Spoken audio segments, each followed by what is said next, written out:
can come from there, yeah.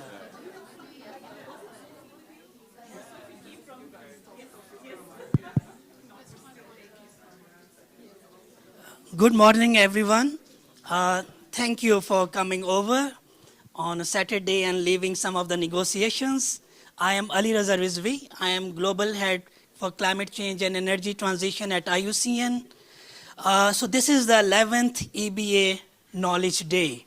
So I can see many faces familiar with this journey where ecosystem-based adaptation, which is a bit different. I'll go into a little bit of history because this was the first one when in the conservation sector, we all realized that to have adaptation, to work towards, the overall resilience, you need to move from ecosystem-centric approaches to human-centric approaches, but while working with ecosystems. So that's the broad definition and the way we worked on the ecosystem-based adaptation. The discussions got started way back 2009 and 10, and then UNFCCC also got it into the text very early, and Rohina will share some of the things we have been doing on EBA. And then CBD Secretariat also, then the definition, official definition came from them, 2009. So 9, 10 were the area when we started working. And since then, after that, we are having this knowledge day. Main objective is to share with each other because it's very challenging, working with ecosystem, human-centric approaches, where for decades we were very centric at just conservation, biodiversity, and bringing human into that. So many mistakes have been made. But taxpayers' money to have desired impact, it's critical to learn from each other and at least, make innovative mistakes, not repeating the mistakes. So main objective of, FEBA, which my colleague Greg will share later on, more is to come together. So this is the largest network on EBA, more than 100 organizations working together, UN agencies, CBD, UNFCCC, many donors are part of it, and then academia is part of it. You will hear from many of those from academia and research aspects and media. So all we are coming together to say how we can respond to this integrated approaches for climate change, for biodiversity, for desertification and other. So that's the overall objective, to learn from each other, not to reinvent square wheels, because that's also critical. If some tools are there, let's build upon those methodologies rather than have our own mini flag to say, look, no, work on these. So these are critical things, and we cannot learn all of these without having, these interactions, to have discussions in person, because this is the time when things are changing again.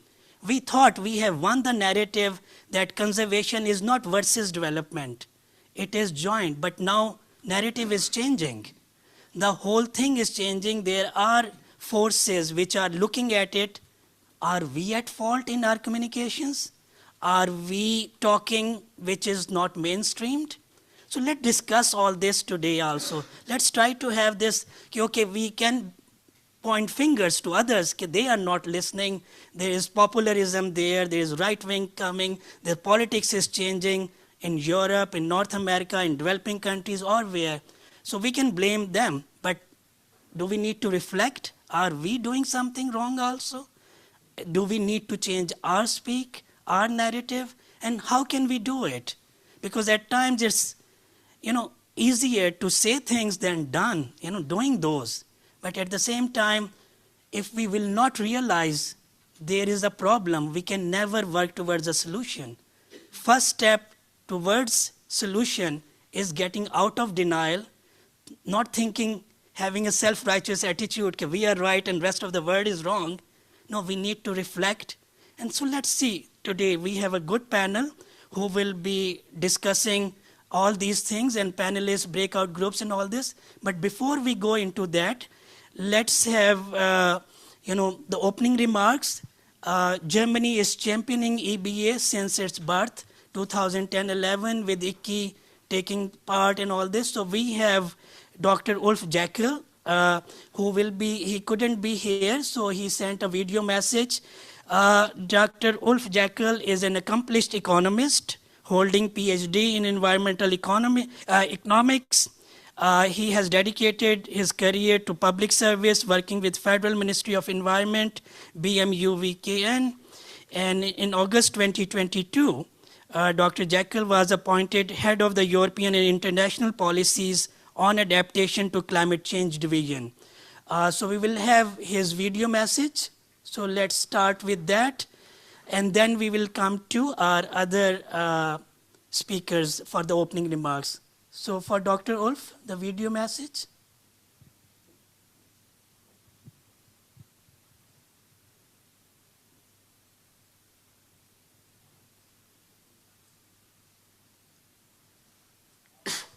Good afternoon and a very warm welcome to the 11th EBA Knowledge Day.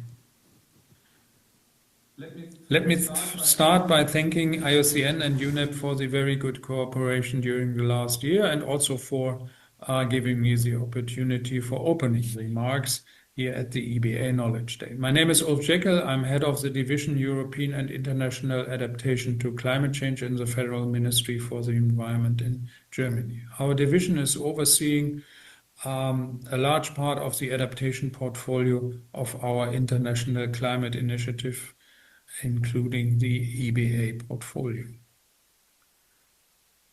If we look at the world today, we are facing many current challenges. As ongoing conflicts and crises and the casualties related to these dominate the news, the very substantial impacts of climate change sometimes fade into the background, even though the damages caused worldwide keep adding up. We see that the numbers and magnitude of climate-related natural events are affecting more and more people around the globe. And it's very clear there's a very apparent need to strengthen resilience and to adapt as sustainably as possible. In many ways, ecosystem-based adaptation offers a solution to that. In addition to the direct adaptation benefits, they offer multiple additional advantages for income, supply of goods and services, and well-being of people. These contributions are enablers of resilience for people and ecosystems, fortifying them against current and future climate change. Therefore, ICI has been a very solid supporter from the beginning of ecosystem-based adaptation and financed over 80 EBA projects with a financing volume of around 450 million euros. It has become clear that EBA measures must be embedded in comprehensive adaptation strategies of countries and should be integrated proactively into existing planning, programming, and implementation processes like the national adaptation plans. But also implementation is key, and therefore you, as the experts of EBA, have a task to do, to translate the EBA approach into concrete actions with concrete results in concrete contexts. This is a task, and so we rely on you to fill these initiatives with life. But of course, support from governments and institutions is key as well. Therefore, I'm happy to renew our commitment. Also in the new ICI strategy, EBA remains a funding priority of the ICI adaptation portfolio. So Germany continues to be a strong partner of the EBA community. As we advance our commitment and cooperation, we should uphold the momentum created by the last COPs on biodiversity and climate, to better link the climate and biodiversity agendas. I'm confident we will do so. Having said that, I wish you a very successful and inspiring EBA Knowledge Day. Thank you.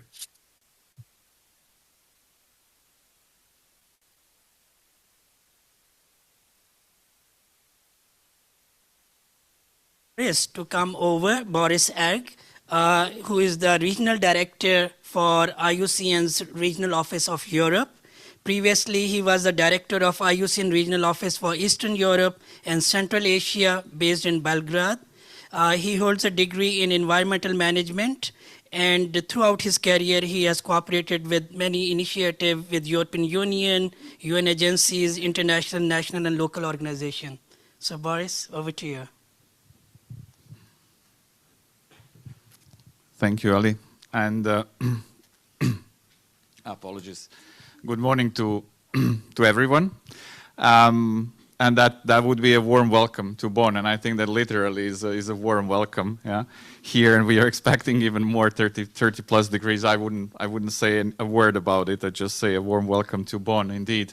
On behalf of IUCN family here, I do represent European Regional Office that moved in it's almost 3 years now, but more importantly, IUCN is a family which grows, and we are almost like bigger than ever. Housing some 25 people here, but what's more important, a number of important global teams that speak to also Bonn's relevance. Yeah, I'll start with thanking all the city of Bonn, certainly, the UN City of Bonn, and then all institutional partners of IUCN for seeing the value of having us here. But also thank all of you for finding the time to come here. As Ali said, it's 10 plus years of this effort to bring if I say friends of EBA, I don't want to steal Greg's talk, who will talk about FEBA as such as an initiative, but really friends of EBA, who's been so persistent to be here and discuss all these important issues for more than 10 years. A big thanks, and Mr. Jekyll is not here with us, but certainly a big thanks goes to the Ministry of the Federal Ministry of the Environment, Climate Action, Nature Conservation and Nuclear Safety, BMUKN, who's been supporting this effort throughout, and also many other partners. We at IUCN, we knew, of course, and we know that crises do not walk alone, and so solutions need to be they need to be coherent, and they need to speak to each other, and therefore EBA Knowledge Day and EBA discussions on how to bring those different agendas together, and we are seeing that growing, such as particular climate and biodiversity, but also land degradation and other agendas that we have, and really have to walk that talk, and we really have to voice that position in the run-up to COP30 in Belém, in the run-up to COP17 in Armenia, and in all our deliberations, yeah, to try to see where all those synergies lies, and there are many where climate and biodiversity and other issues that we deal with that walk hand in hand. For us in IUCN, it's a very important year because we're heading for our Congress in October. So yeah, you're welcome to join, and I don't know that most of you will join in October in Abu Dhabi, where we will reiterate once again how important that is. So it's not just biodiversity, it's biodiversity, climate, and all other agendas that we have. We've seen that at SB 62 here. It's been reiterated, and I think that the EBA and nature-based solutions, which IUCN very, very strongly promote and stand for, are seen as possible frameworks for basically aligning climate and biodiversity targets and discussions, and we will be, of course, they will be supporting that discussion. That's also been reiterated at the CBD exchange day, which also mentioned EBA and nature-based solutions and as possible frameworks. In Europe, we try to bring sectors and bring discussions together. Our big focus is on nature-based solutions, but also a nature restoration regulation, which holds great potential. And not just delivering on restoration targets and needs, but also speaking to different dimensions, as Ali mentioned, that's social, environmental, and economic. And of course, the upcoming discussion around the common agriculture policies are probably two strongholds where we promote a climate, biodiversity, and other discussions going together. Many countries in EU support our big supporters of EBA, and we see that Germany, France, and the Netherlands and others. So we also try to kind of enlarge that club. Yeah. So in closing, I very much welcome you here, and then thank Ali and the colleagues here for making it happen and being so visible and present at climate talks and climate discussions here in Bonn. So will continue doing so.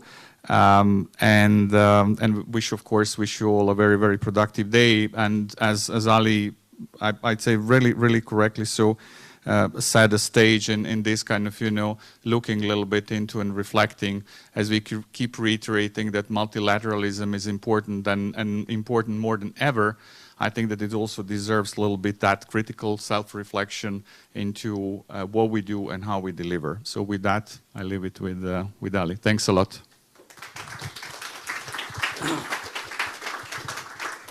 Thank you, Boris. Next, please welcome Jessica Troney. Jessica is the head of Climate Change Adaptation Unit at UNEP. Jessica has over 20 years of experience in environment and development policy and has worked on climate change adaptation programming at UN for the past 11 years. Previously, she worked for the UK Department for International Development and led representation in EU, UNFCCC, etc. So over to you, Jessica. Thank you very much, and good morning, everyone. On behalf of the United Nations Environment Programme, it's my pleasure to welcome you to the 11th Ecosystem-based Adaptation Knowledge Day. Thank you for being here to engage, share, and co-create solutions with us.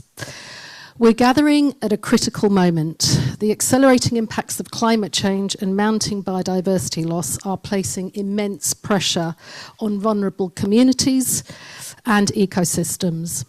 At the same time, there's a growing recognition that nature, though under threat, plays a vital role in addressing these interconnected crises. Ecosystem-based adaptation is increasingly seen as a vital, cost-effective, and inclusive approach to adaptation. Restoring degraded ecosystems, protecting biodiversity, storing carbon, and supporting livelihoods. EBA also connects local actions and leadership with global ambition, empowering communities to drive adaptation on the ground while contributing to broader climate and biodiversity goals. Over the past decade, UNEP has had the privilege of working with many governments in Africa, Asia, Latin America, and Europe on advancing ecosystem-based adaptation.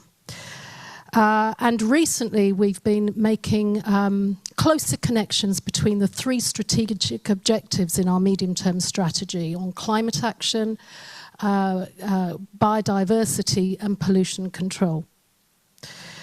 These projects are not only delivering tangible results on the ground, but they're also generating critical knowledge, evidence, and insights to inform national planning and policies. But we recognise that the scale and the urgency of the climate crisis require much more. We must significantly accelerate action, particularly in the face of ongoing challenges related to uncertainties in political will and financing. The Adaptation Gap Report in 2024 highlighted that adaptation progress is slow. Implementation faces obstacles, including regulatory, financial, and capacity challenges. It's currently reactive and project-based. The IPCC 6th Assessment Report in 2021 made similar observations. Mainstreaming into the development planning process is slow. Not much progress has been made. And in the politics of today, the framing in some circles seems to be that there is a trade-off between jobs, growth, cost of living, and climate action, even though we know that all the evidence on the cost of inaction is showing us that it is a no-brainer to invest in climate action, including adaptation. Adaptation is slow, even though few would deny the impacts that we're feeling. Look at the weather today. 34 degrees in the UK in June is unprecedented, I would say. So one of the questions I would like some answers to is how do we use planning instruments and investment decisions to reconcile, for example, the scale of land degradation, 40% of land globally today, increasing to 95% by 2050 is the projection from the UNCCD. How do you reconcile that with the benefits of sustainable land management, which, as the State of Finance for Nature report last year indicated that they were $75 trillion annually? So why is land still being degraded? How do we scale up financing for adaptation in the face of other policy priorities? That's exactly why we're here today, because we want to learn from you. How do we catalyse action on EBA by exploring innovative financing mechanisms, strengthening the evidence base for EBA's effectiveness, sharing successful strategies and combating misinformation?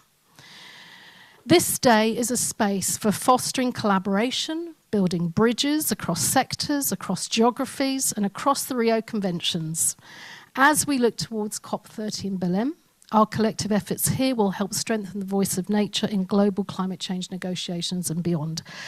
So again, thank you once again for being here today. UNEP remains deeply committed to supporting the global EBA community through initiatives such as the Global EbA Fund, the Global Adaptation Network, the FEBA network, and many valued partners. Thank you very much. Thank you, Jessica. Thanks overall to Ulf, Boris, Jessica for your insightful remarks. Now we will go to our first panel. But before that, let me share with you the day we will be spending together. So the day is divided into 4 main segments: an opening panel to cover global priorities for EBA, a technical panel which will go in-depth discussion about EBA implementation, challenges and opportunities, and then breakout session after lunch, and after that closing plenary to again discuss all these and then the takeaway messages. Our online audience will join the first 2 sessions as well as the closing, and invited to share questions and comments on Zoom with our organizing team will monitor throughout the day. So let's move to the opening panel. So this is EBA in a shifting landscape, securing political will and funding in uncertain times. As I shared earlier when look, things are changing. We need to change accordingly. We cannot be static, because what's happening at times, we believe so much in our cause and being, okay, this is the right way of doing things. We do not see the world perhaps is not at pace with us, or we are not at pace with their thinking and changing environment. So we need to look and reflect, okay, how we can change things so that we remain relevant. You know, whatever we say, as I said earlier, okay, they are wrong or we are right and all this, this will not work towards having solutions. We need to have solutions, not just questions or opposition to things, and that will already a polarized world, it will contribute towards polarization. We need to look into that, bring and have more allies so that we can move towards resilience of ecosystems and human, and coming together with all these, with poverty in the world, with biodiversity decline, with climate increasing, and you know, as we always see and we observe, climate change is a moving target. It's not easy to have solutions for those geographical areas. Ecosystem-based adaptation is very locale specific. You know, you work and maybe, you know, you see policies take 2-3 years at least when consensus is built based on those policies, then donors do their, you know, investment policies, and then it get dispersed. And by the time the disbursement is done and all that, problem have changed on ground for which you have developed the proposal. So how we can work towards those aspects, we will look more into the second panel.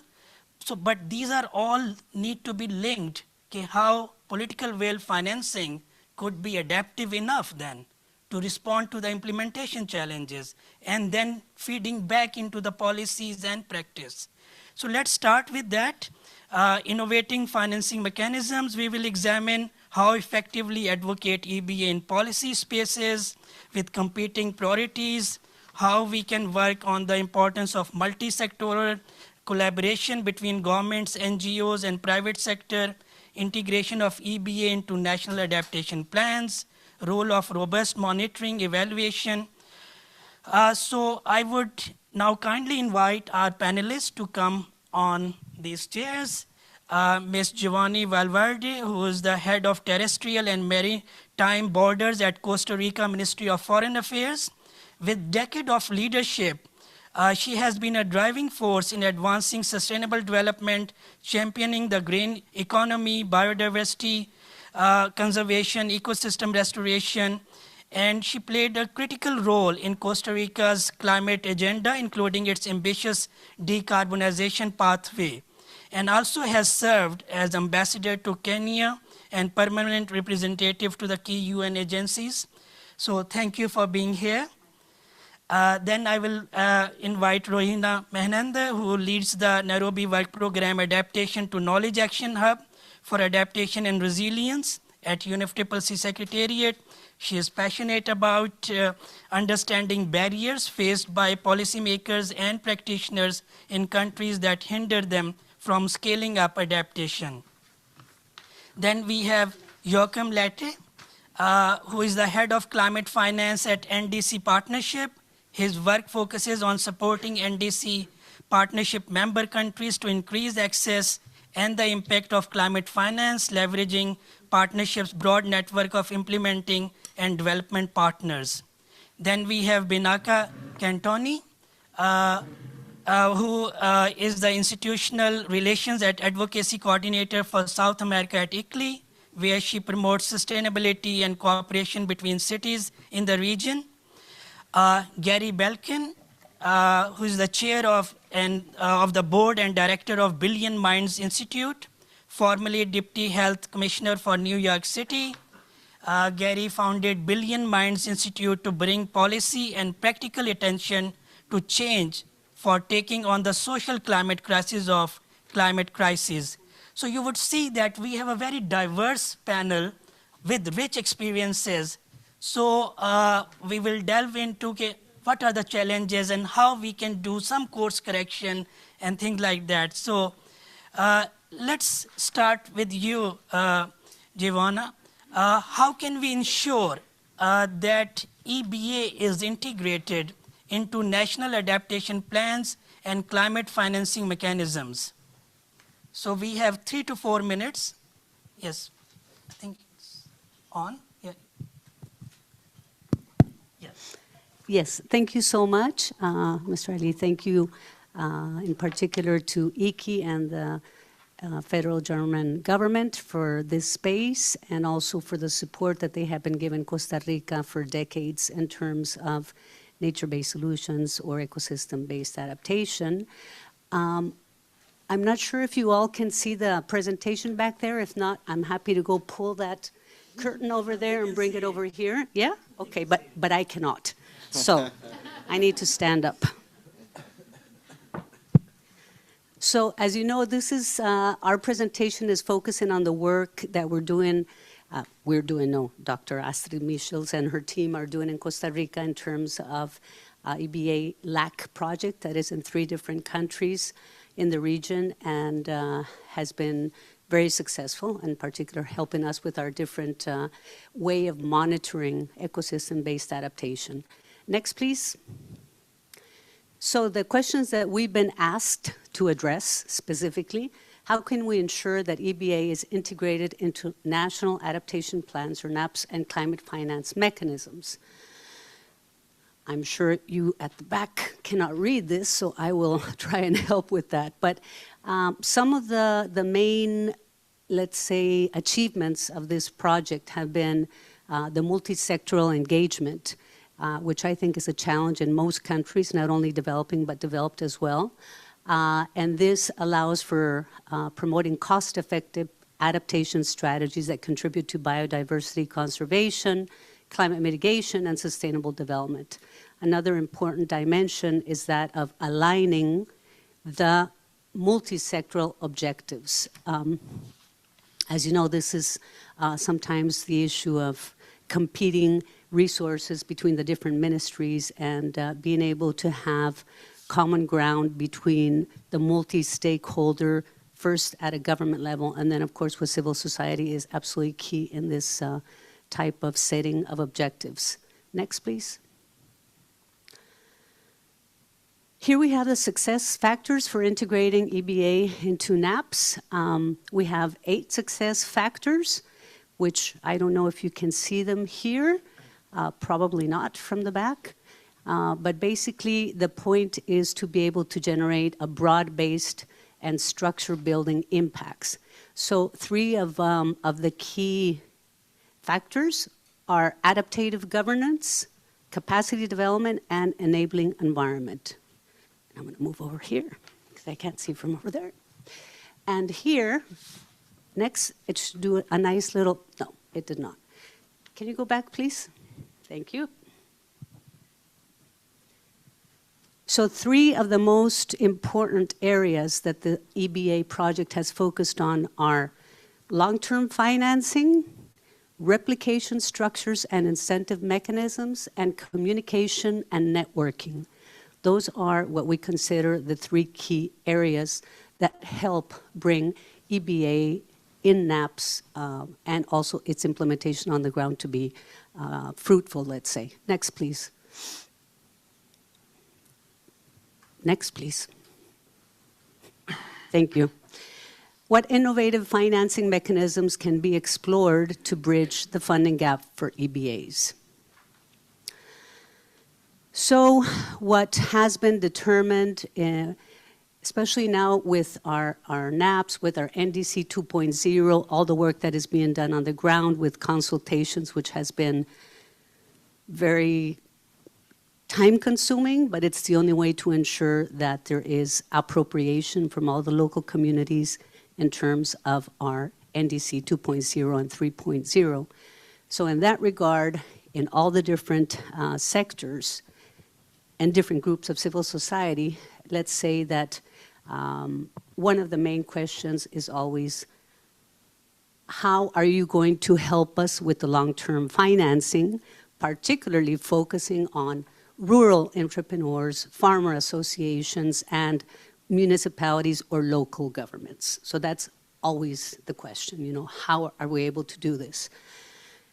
And in this regard, which is why we have this exercise here of what are different ways that we can ensure that we have long-term financial mechanisms. Here we have some of these examples, and those are to improve or design inclusive, sustainable, green finance instruments that are biodiversity friendly, climate change focused, water efficiency centered, and of course with a gender equality and also for indigenous peoples.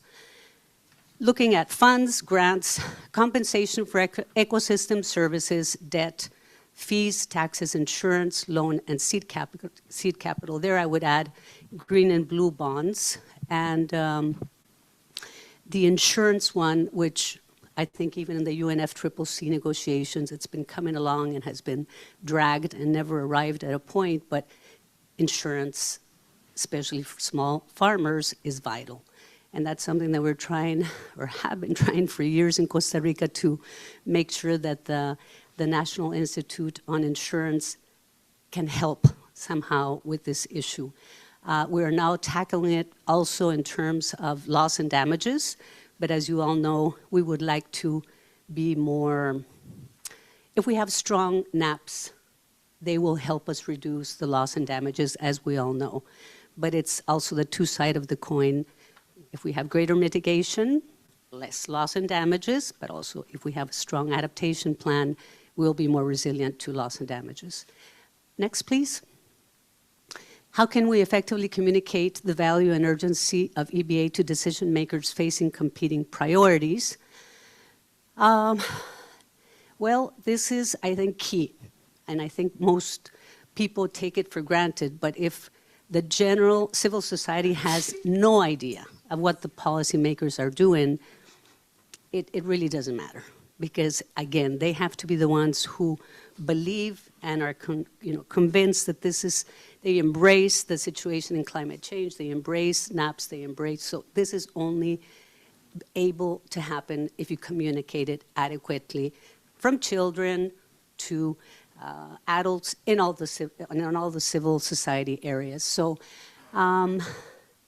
basically, we are focusing on communicating all of these that you cannot see, but we have agroforestry, agrobiodiversity, pollination, for example, and many, many other actions specific to EBA.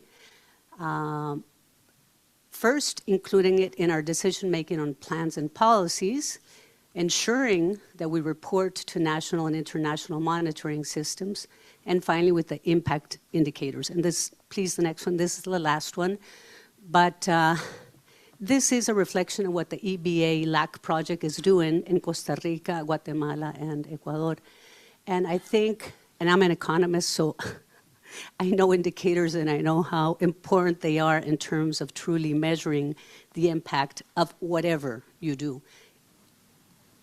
And if they're not well set up, then they will not measure what they're supposed to measure.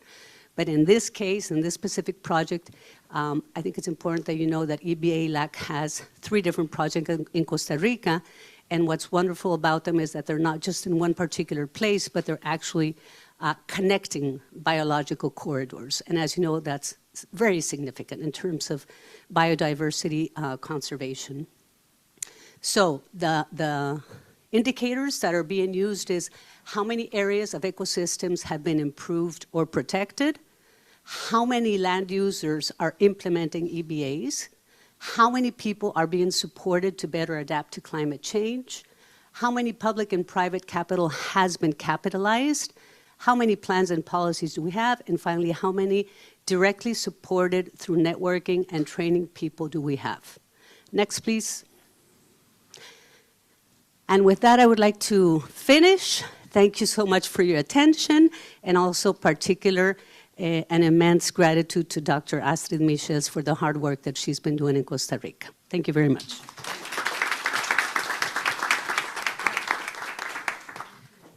Thank you for setting the tone and all the critical elements of a project where you need to address with right indicators to measure those. So with that, let's go to Rohina at the policy arena. You've been working for a long time. So how best we can integrate EBA approaches, where socio-economic, ecological, all 3 pillars of sustainable development as EBA is, how can we ensure that EBA is integrated into NAPs? So if you can reflect on that. I will try.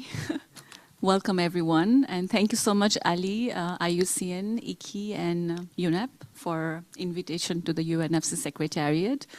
I think our director was also invited, and he sends apologies, but yes, I'm here and hopefully I can do the job. And I just wanted to also set a context that we have a UNFCCC climate change negotiation as a backdrop to this EBA exchange, and I'll be very happy to also draw some insights or parallels, hopefully which complements what we want to achieve in the conversation today. And it's really useful for me to be part of this communities of practice. I have been part of, as a UNFCCC Secretariat, UNFCCC has been part of FEBA network over years, and we have had a pleasure to collaborate with FEBA members, and I see many of you present in the room, including IUCN, GIZ, among others, and it's really, as a context, I think it provides a very good opportunity as we move forward in building resilience of ecosystem services. I think I will start off with how to better integrate or strengthen integration of EBA in the national adaptation plans. While I think many of you are following the negotiation very closely, one of the entry point I think is to align with the global goal and adaptation targets and strengthen monitoring and reporting of the resilience of ecosystem and ecosystem services.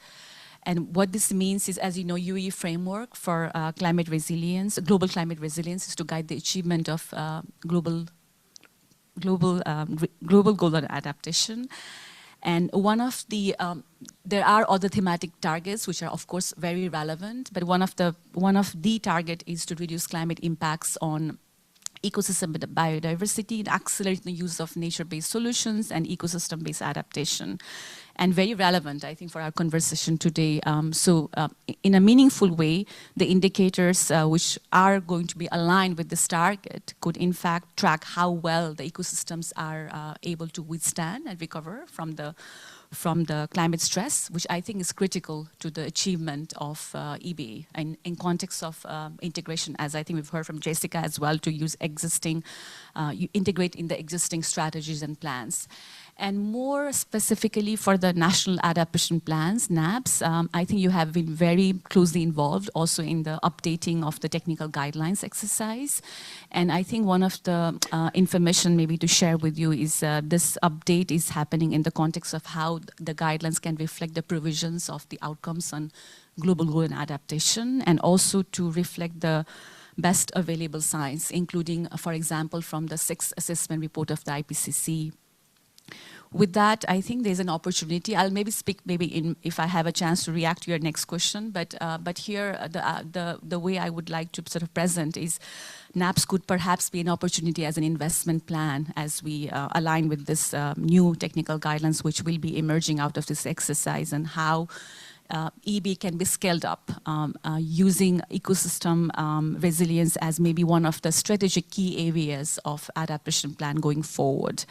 And this could be an opportunity in better integrating EBA into the national adaptation plans. And as a team lead with the Nairobi Work Program, again, one of the outcomes which we have just concluded, and it's not formally adopted in the plenary, but one of the narratives or in the outcomes for Nairobi Work Program is also, I think, very useful in terms of how we can build the engagement with many of you in the room. The narrative being how Nairobi Work Program can also advance forward-looking strategies to address not just the current but evolving needs of countries and communities in addressing and building resilience of ecosystems and systems in a very holistic approach. And the ask again from the negotiating outcome is to also engage in a meaningful manner indigenous peoples, local communities, private sectors, scientific institutions. So in context of integrating EBA into national adaptation plans, I think there is also an opportunity with the work we are doing with the Nairobi Work Program to see how we can co-create, curate, and deliver context-specific, actionable and relevant knowledge and know-how, which is responding to evolving needs of climate risk, and more thinking about building resilience of ecosystem services as we would like to better integrate this in the context of formulating and implementing national adaptation plans. So with that, I'd like to maybe hand over to Ali. Thank you.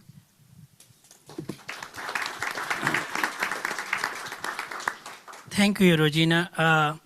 It's really good to you sharing how Nairobi Work Program is moving forward, and then how the best way forward could be to integrate EBA approaches into the global goal on adaptation. And I believe we will be having discussions in the breakout group with person who is leading that process, with Aminish, I believe, is here or will be joining soon.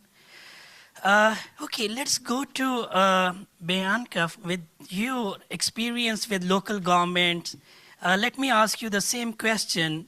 How have you effectively, trying to communicate these aspects and in the, urgency of EBA to decision making, again, with different priorities, conflicting priorities. So how your work have you, done this, and what challenges were there which you overcame?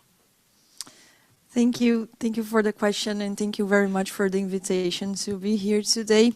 Well, I am here representing ICLEI. I don't know if everyone knows ICLEI, but ICLEI is a local government, ICLEI is a local government network that is committed to implement sustainability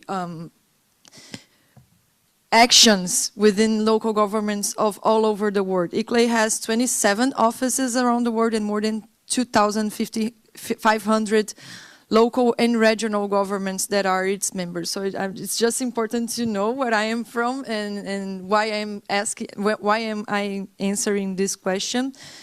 And I think that to make value and urgency of EBA to decision makers, I think that being part of of networks such as ICLEI can help, because of course we translate these global technical agendas into local languages, and of course cities that are part of ICLEI can reach other cities around the world that are implementing sustainable solutions that they might not be aware of.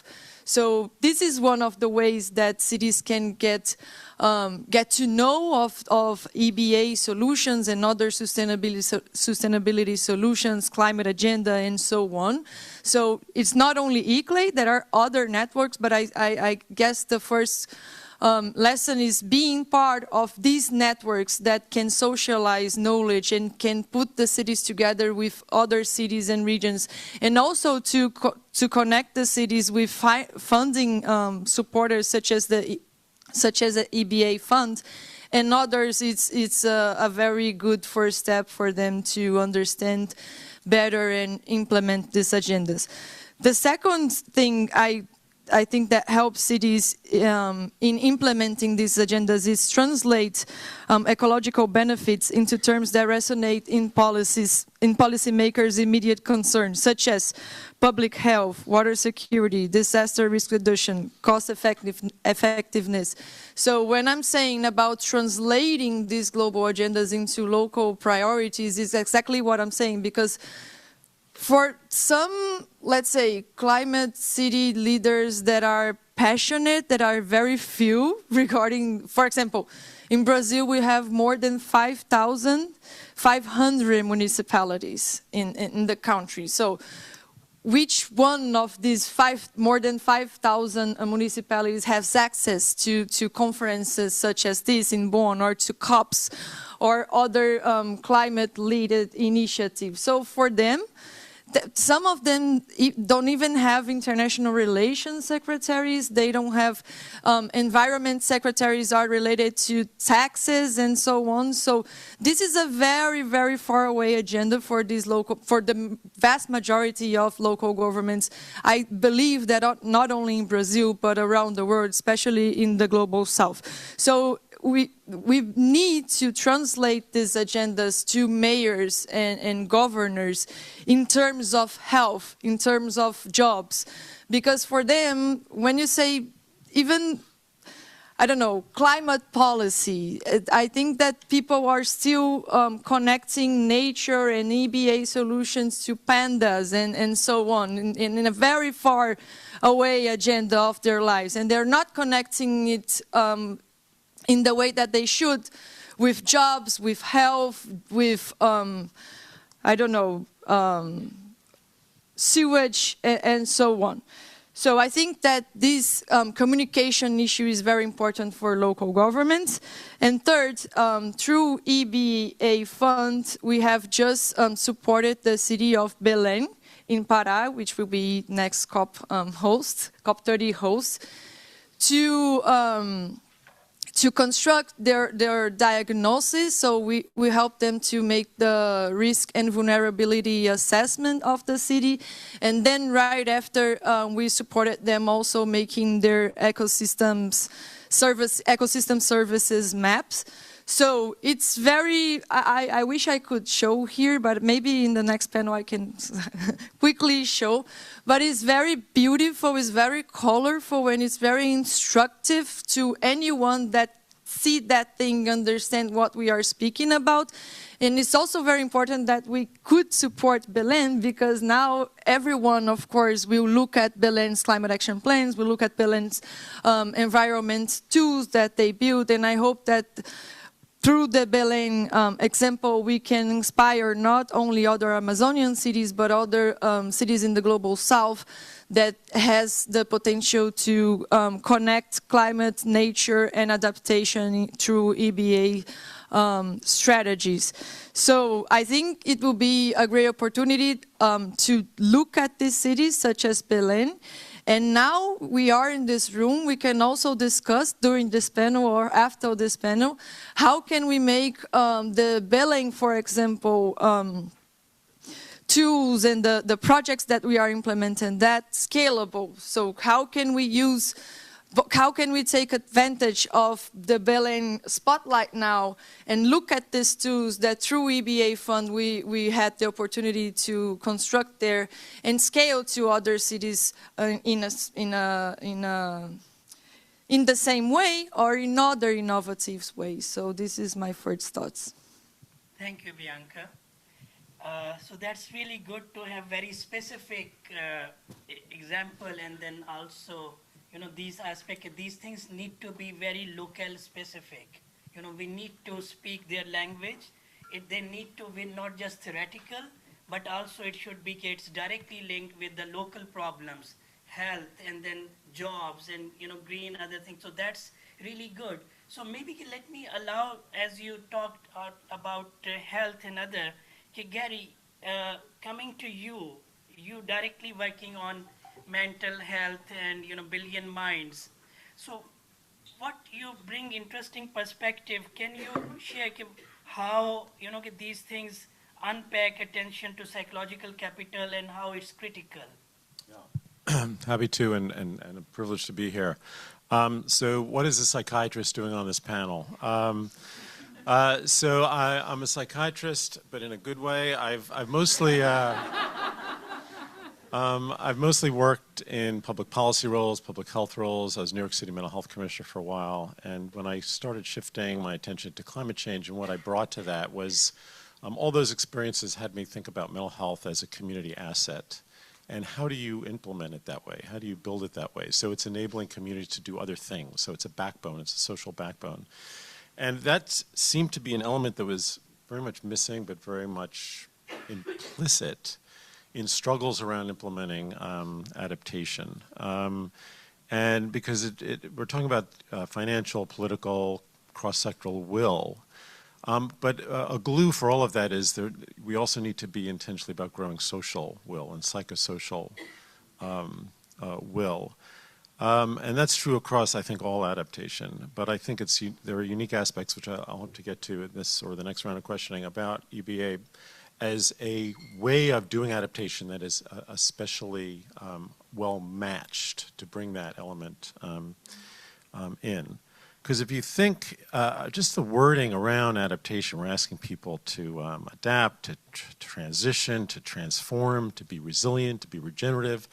I mean, it's exhausting. And that is in the face of that we know that exposure to adverse climate conditions increases every form of mental illness and distress, suicide, and that the added burden of all of that on populations really degrades their social strengths, their psychosocial capacity, their collective efficacy, agency, and trust. All of which is critical part of that psychosocial glue for everything else to work and to indeed be adaptive. And all of those terms, adapt, transition, transform, occurred to me are deeply well-studied psychological terms. And we actually know a lot about how to grow those things developmentally and in real time. So why don't we treat them as those terms and make it intentionally part of the work to build those strengths. And so that's what my work has been about. Early on, we got to connect with the High-Level Champions team in the Race to Resilience and developed a strategy with global input, multiple agencies, 200 plus organizations globally, about what would it look like, what would be the key elements, what is the science that we can lean on to actually incorporate psychological resilience capacity building within climate resilience capacity building. Not adding it as a separate lane of work, but intrinsically embedding it and threading it through the existing ways that we're mobilizing finance, people, political will to do climate resilience. And that yielded something called a roadmap for care and change. And the fun part of writing that roadmap, which was mentioned in the Sharm el-Sheikh Adaptation Agenda actually, was that people who participated in it wanted to put it to work. And so in the last year or so, we've been launching and putting to ground a set of early adopter efforts that originate from existing mobilizing around climate adaptation across all sectors, across 4 continents. Diversity of populations of focus, of scale, of context, where that template of how to integrate the psychological resilience work within their existing work and the way they're mobilizing communities is being put to work. And I could dive in a little more in our next round of questioning, but just to say that these are proofs of concept of the notion that adding this extra glue is really a magnet for more cross-sectoral interest, mobilization of effort, unexpected interest across different sources of funding, and from the community level is helping them do the other work. So this is mental health, not as an end in itself, but as a means to help people do other things. Oh, this picture, this map. Where'd it go? Map? You guys were staring at it, and then it disappeared. Go back. Yeah, so this is New York City. So when I was New York City Mental Health Commissioner, a key part of this whole idea is diffusing this work of community mental health, that it's not the job of the mental health system. It's a communal effort. And so what we did is we drew on about 2 decades of evidence-based practice that most of the kind of skills for care as well as mental health promotion, psychological strengthening, resilience building, that whole range of that psychological toolkit can be transposed to be used by non-professionals. And so what we did in New York City, these dots are not mental health centers. They're schools, they're job training programs, they're houses of worship, they're homeless shelters, they're job training programs, daycare centers, where the staff in those places are doing evidence-based care, counseling, mental health interventions, and the mental health system is a coach and backup to them. So it's a very different reimagining of the real estate of this work of psychosocial building as a truly, tangibly communal project. And because of that embeddedment, next slide, in the work that we've been doing globally that I mentioned, these early adopters, it has brought together a huge diversity of organizations, of sectors, of interests to be partners in picking up this work and defining it and leveraging it for the core climate work that also brought them together. Thank you, Gary. So psychosocial element, human behavior, that's so key in moving forward, because end of the day, the humans who are making decisions. Okay, so now last, the $1 million question. Joachim, what innovative financing mechanism can be explored to bridge the funding gap for EBA? Thank you. Thank you very much, Ali, and thanks UNEP IUCN for the invitation, and also it's a really pleasure to be here with the panelists and I think very inspiring points that are very much connected, I think, to some of the points that I want to highlight. So maybe just for those that are not familiar with the NDC partnership, just to explain where I'm coming from and some of the information that I will be presenting on is stemming from. So the partnership is a coalition of countries, developed and developing countries, nowadays 138, and more than 100 international institutions that came together to advance climate and development. So the creation was in the aftermath of the Paris Agreement with the clear recognition that was one, now we have something to look into and to focus on, but two, we know that there is a steep hill to go up in terms of implementing what countries are putting forth, and there is a very strong need to coordinate and collaborate very strongly. And I'm very happy to be here with many members that are part of the foundation of the partnership, but also joined later on. So Costa Rica was our co-chair for a few years. UNFCCC is one of our hosts. ICLE is one of the members that we work very closely with, IUCN, UNEP. So it's really, really good to be part of this community. So the way we operate is that countries put forth their priorities. So we have focal points in the Ministry of Environment, but also in the Ministry of Finance, Planning and Economy. And they indicate in which areas they need support and assistance, and we work throughout this broad network to mobilize the support. And we have to date more than 70 countries that have requested support on adaptation. And this includes upstream work on planning, working on enabling environments, capacity building, but all the way towards developing bankable projects and mobilizing finance for the implementation of these priorities. In terms of sectors for adaptation-related needs, agriculture, water, forestry, and land use are the ones that stand out. But more and more we have been seeing ecosystem-based adaptation, nature-based solutions as something that countries are recognizing it's a very cost-effective and good strategy to implement some of these priorities. Needless to say, I think we're seeing across the globe finance and investment is the biggest gap, and that's where we have most of requests. This is reflected in the way that the partnership is receiving and trying to mobilize support. And one of the things that it's a little bit concerned is more than 50% of those requests are still unsupported. So that's something that we work very actively with the donors, with our members, philanthropists, private sector to see how we can bridge that gap. And before I go into the instruments, I would just like to take a few steps back, because it's not only about having the finance, but where and how you capture that finance and how do you embed this into broader frameworks that the country has that is very important.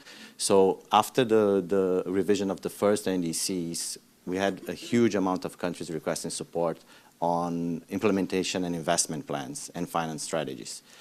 And as we are country-driven and we work basically trying to understand what exactly they need so we can connect that with the resources from our members, we're trying to kind of inquire further, okay, but what exactly you want to see in that? Where is this going to be hosted? What is the results that you want to achieve? And not always the question, they will have a very clear answer to that question. So we worked first in identifying best practices within our members, but also leveraging the collective knowledge that we have, for example, MDBs in our network, we have UN agencies and all these stakeholders to try to put together a framework that would help countries to think through the different steps that they can go to mobilize finance more effectively. Because you have different challenges, different investments that are needed, and for each of those investments you might have different financial instruments and approaches that are more appropriate. So this is a journey that took 2.5 years, almost 3 years. Along the way, we teamed up also with the GCF, and we launched last year and early this year a platform that is Climate Investment Plan and Mobilization Framework that basically brings together across these different stages that you can navigate to translate from your priorities, climate and development parts, all the way towards implementation and financing. Best practices, resources, examples, but as for the partnership and the GCF, very important, what are the areas in which countries can get support for? And specifically on the point of ecosystem-based adaptation and nature solutions, but also on subnational action, we are working on supplements with our members. So we have worked with Pew on the blue carbon ecosystems supplement. So it's basically looking from a very specific angle how this process can unfold at the national level. Then we also have one on adaptation finance that is being led by ADB, Adaptation Fund, and the Commonwealth Secretariat. This is incoming, and one on subnational finance, working with ADB and other members as well. So I think the important message is that it's not only about the resources, but really about embedding this into core planning and investment process that countries have. So we have this kind of like very complex international landscape with NDCs, with NAPs, with NBSAPs, with you name it. But at the end of the day, for the countries, and I really like the way you started, Ali, and you also highlighted, Bianca, the importance is really to focus on people and what is important for people in developing countries to drive their agenda. And those are agendas that we see globally as very high, but at the country level, the things are more simple and more straightforward. So I think this connection between what the resources you want to mobilize, but also how you can translate this into the way that like normal people can understand, the decision makers can understand, politicians can understand, this is key to advance. And finally, just to mention a few points that, I mean, depending on the context, the scenario, you might have different types of instruments, and I know the question was that, so I'll try to cover some of them. I mean, we are seeing the biggest gap in terms of mobilization of finance at the time that resources are being really, really difficult to mobilize. So public finances are not available. At global level, we see ODA being shrinking, but at the developing countries, the debt crisis is real, and many, many countries don't have fiscal space to expand investments. So I think one interesting solution that we have seen across the globe is the debt for nature swaps. So we have this being implemented in large scale, such as Ecuador, but also mid-scale, like in Seychelles, or smaller scale in Cape Verde and Mozambique. So really trying to put together strategies that reduce national debt at the same time that you are saving up procedures that can be then be invested in solutions that protect ecosystems and local communities. I think green bonds also, both in terms of like, there are some interesting programs in the US and China to mobilize finance for the implementation of large-scale reforestation projects, city bonds for green infrastructure. New York City has an interesting program, also Singapore. Payment for ecosystem services, we know the complexities of the negotiations in terms of Article 6, but we have countries that have been working on payment for ecosystem services for many years. So Costa Rica is one of them, my own country, Brazil, using and mobilizing sources from royalties of mining, of oil, or specific taxes to then channel resources to protect watershed, to work on like restoration of critical ecosystems. And also, of course, blue and carbon credit is, there was mentioning also on crop insurance instruments, now more and more linked to agroforestry systems that can deliver products at the same time that you are also increasing resilience of agricultural systems and generating ecosystem services. Interesting cases in Kenya and Brazil. So I think there are a wide range of instruments. But I think the most important message that I would like to bring to going back to the point is really understanding the big picture, what are the investment needs, prioritizing based on climate and development priorities that the countries have, and then thinking about the limited funding that is out there, how you can optimize it to really deliver these impacts on the ground. So, yeah, thank you. Thank you. Yeah, that's very critical as, again, we looking into that local needs. You know, it's very simple. Global level, we might be having policies and discussions at a level which might be very meaningless at the country level because they need roads, they need hospital, they need, you know, flood management and other things. So if we can relate all these, how, you know, working on integrated approaches for adaptation will contribute towards, you know, healthy systems, health, overall aspects, so that will be more appealing to them. Because end of the day, whatever donor countries give, that's very little percentage of the national, you know, budgeting and other. So we can only demonstrate the effectiveness of our methodologies in the countries. End of the day, local government and national governments, they need to invest and private sector come in. And they will come only if they can see tangible results, return on investment. Only then things will be having a multiplier effect. Otherwise, we might have a good case study and other or presentations like we are having. You know, not going beyond that means very tangible, sustainable economic development and human development and ecosystems, services, integration. Okay, looking at time, and is there any burning question you want to ask before I go again financing? It seems like all next question to everyone is about financing. So we have already touched upon that. So I'll come to you maybe for 1.5 minutes, your reflections, which has not been said about policy and other. Okay, now I fully understand. So any question or anything online? Yes, please, Dorothy. I have a question for Joanna, but she's leaving, so maybe we wait till the next one. Yeah. No, please. Just a short one and very detailed one. Yeah, just so the people Sorry. can hear. Thanks. I'm Thea. I'm working for the adaptation team of ICI. Joanna, I have just one very quick question. It was one of the many interesting details in your presentation. You mentioned incentive structures for integrating EBA effectively into NAPs, and I was just wondering whether you could just give us a little more details, what you meant and what has worked.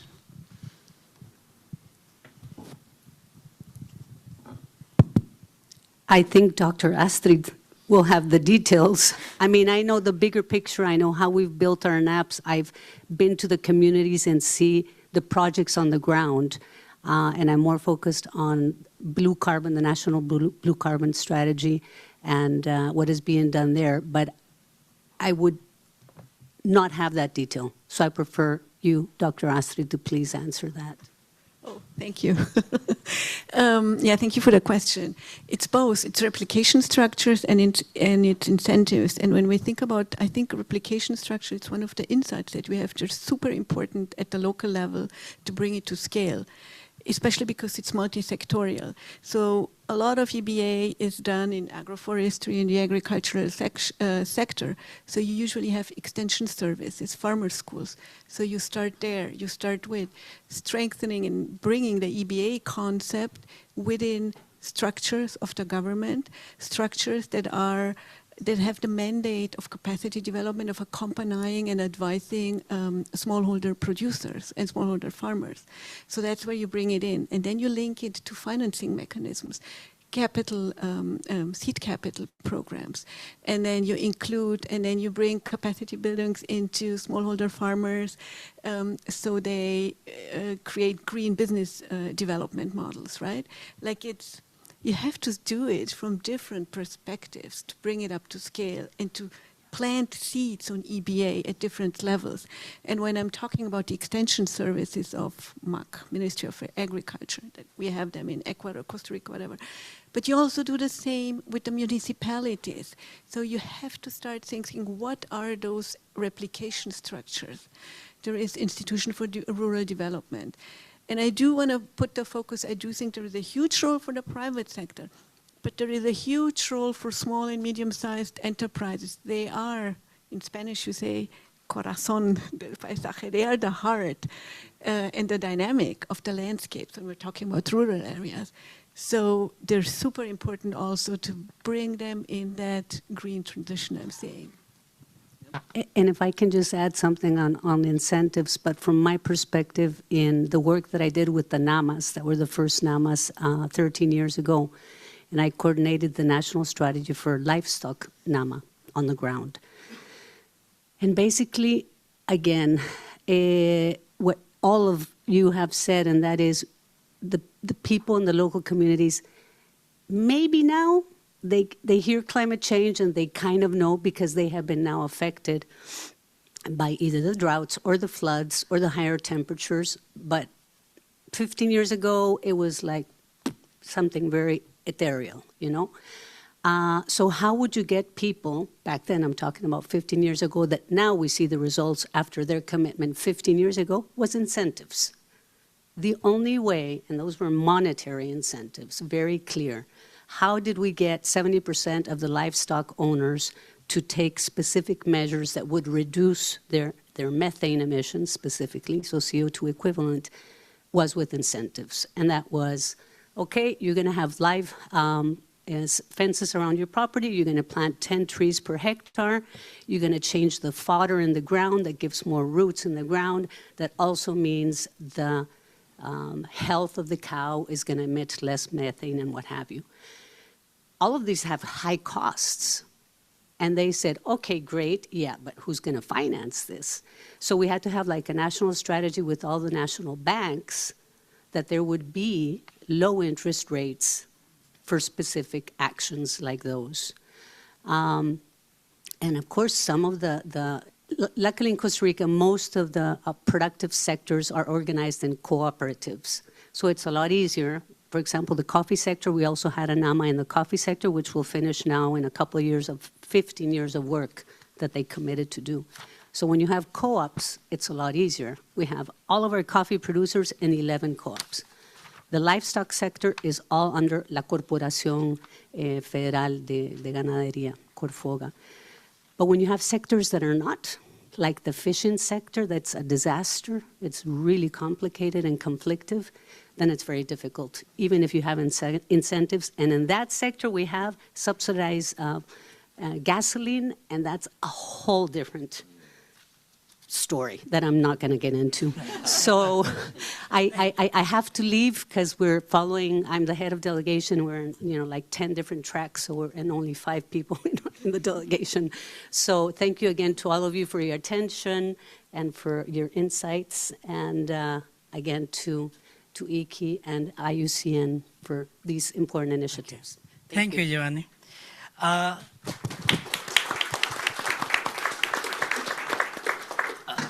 So now we have 9 minutes. So I would suggest if your last words or innovative financing or challenges you have, so just in 1 minute if you can share, and then we'll wrap up. So Rahina, maybe let's start with you. I'm not sure if I can do 1 minute. I wanted to talk a little bit about, in the context of innovative financing in relation to NAP 3.0 initiative under the UNFCCC. And I think this is very relevant, perhaps an entry point also for integrating EBA into NAPs, but also thinking about how to bridge the funding gap for EBA going forward. And I don't know how familiar you are with the NAP 3.0, just to provide a quick context and maybe give me a heads up if I'm going a little bit over time. The first global stocktake outcome emphasized the critical challenge that developing countries are facing in accessing finance for implementing NAPs. And this is the context where the UNFCCC Executive Secretary launched the NAP 3.0 initiative with a view to accelerating financing for NAPs, and also to with a view to also promote innovative and novel financing for the NAPs. And the context, this NAP 3.0 initiative has 5 pillars, and one of the pillar, and I think I'll maybe want to point out 2 pillars, I think, which are very aligned and which could be a very good entry point as we look into how to bridge funding gap for EBA going forward. One of the pillar is about promoting innovative and novel financing for NAPs, and here the finance pillar really seeks to promote the identification and deployment of innovative and novel sources of financing and also modalities for financing. And I think this could be an opportunity for the EBA for NAP to, as I mentioned in my early intervention, how to present NAP as an investment plan to integrate ecosystem resilience as part of the adaptation action, as a core part of the adaptation actions going forward. So the opportunity really through this initiative is to push the finance envelope and identify steps to catalyze new and novel financing. Also the modalities in a way that NAP can be transformed that can attract different investments, including perhaps win-win private sector financing models that perhaps wouldn't have been yet replicated or considered in the climate change adaptation context. So this could be a useful, this is a work in progress, and it will be useful, I think, as an engagement. And the second kind of complementing pillar, which I think would be also very useful to see how to bridge the funding gap is relation to the scaling up country capacity. And as you know, this is also given that LDCs and states particularly are struggling to secure, approve projects for implementing NAPs, and again, owing to the complexities with the financial mechanisms, but also the capacity issues in the ground. And one of this pillar on the NAP 3.0 initiative is to focus on how to build capacity of country in a way that can explore, mobilize a broader source of financing and modalities. And this could also be a useful entry point as we talk about bridging the funding gap, is to also look into capacity and how the capacity of in-country, on the ground, countries and communities can be enhanced. And I think this would be something hopefully relevant. And thank you so much for inviting me as well, if this is the last time I'm taking the floor. Thank you, Rahina. Joachim, over to you. Same question. And again, if you can try 1.5 minutes. Okay, now I'll do my best. So I touched upon some of the examples of innovative financial instruments, but I would like to highlight some of the things that we have learned, and that I think there are positive movements that are being really, I think can be very transformative.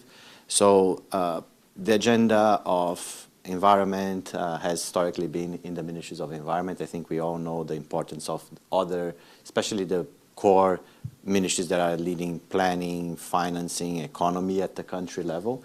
So I think that's one of the things that we've been working a lot in the last years, is really bringing them on board and developing and helping build their capacities to understand what are the impacts into the core indicators that these ministries are looking at. So I think an interesting point is like the Coalition of Finance Ministers for Climate Action that was launched in 2019.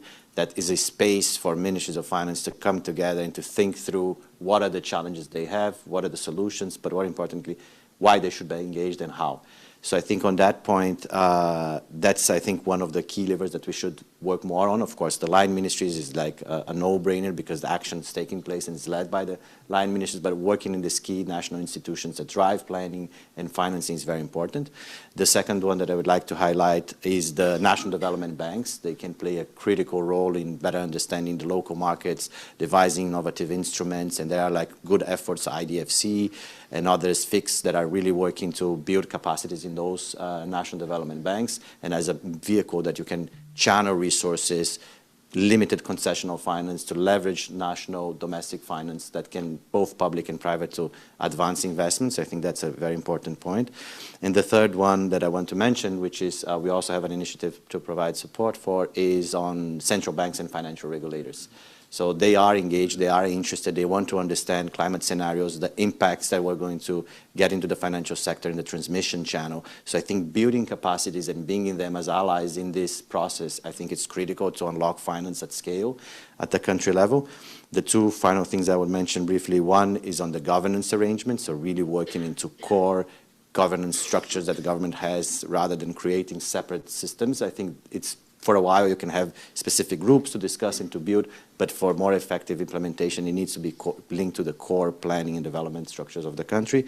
And the final one that I think it's also a no-brainer is especially on working on enabling policies, regulations, and legislation so that the private sector can come in and invest at scale. And we know that public finance is very limited, so the more the governments can do to build the capacities, to build the infrastructure, the governance arrangements, but also the policies and legislations so that private sector can come in, I think it's a critical point. And the good thing is I think they are more and more interested in being part of the solution and joining efforts and coming with very practical ways in which to mobilize finance at more scale. But thank you. Thank you. So over to you, Bianca, that in the context of ICLEI and cities, how this challenge is being tackled. Okay, I will try to make it quick in 2 points. Some mayors, all of them hate when we say that, but there's actually climate adaptation finance available for cities and regions, but cities and regions cannot assess because there is no technical good projects enough to assess these resources. So, of course, there is a lack of international finance and national and priorities and political will, of course, there is, I'm not denying. But as ICLEI, we face many regional banks like CAF, IDB, they are always working together with us saying, look, we have this amount of resources and we really want to implementing biodiversity strategies and so on, but please, ICLEI should help us to help the cities to make and come with good enough projects. So this is, I would say, point one, there is a huge technical gap within the municipalities, within the city halls. There's not enough teams that are capacitated for this kind of project. And in ICLEI, we have even created a green finance team. Just to support cities and regions and work very close to regional and international development banks in trying to support this lack of capacity. And of course, we need to also talk about in these international forums and with the development banks about new financing model for cities and regions, because there is something also like sovereign guarantee, at least in Brazil and in many other countries. So cities, even if they have the technical capacity, they might not access the funds that they need to do this transformation because of sometimes political struggles, and also because they need the validation of the federal government to make their climate adaptation and biodiversity investments. So this is the two topics that I would like to address. Thank you, Bianca. Gary, so in your experience, how financing and political, support, what's the challenges?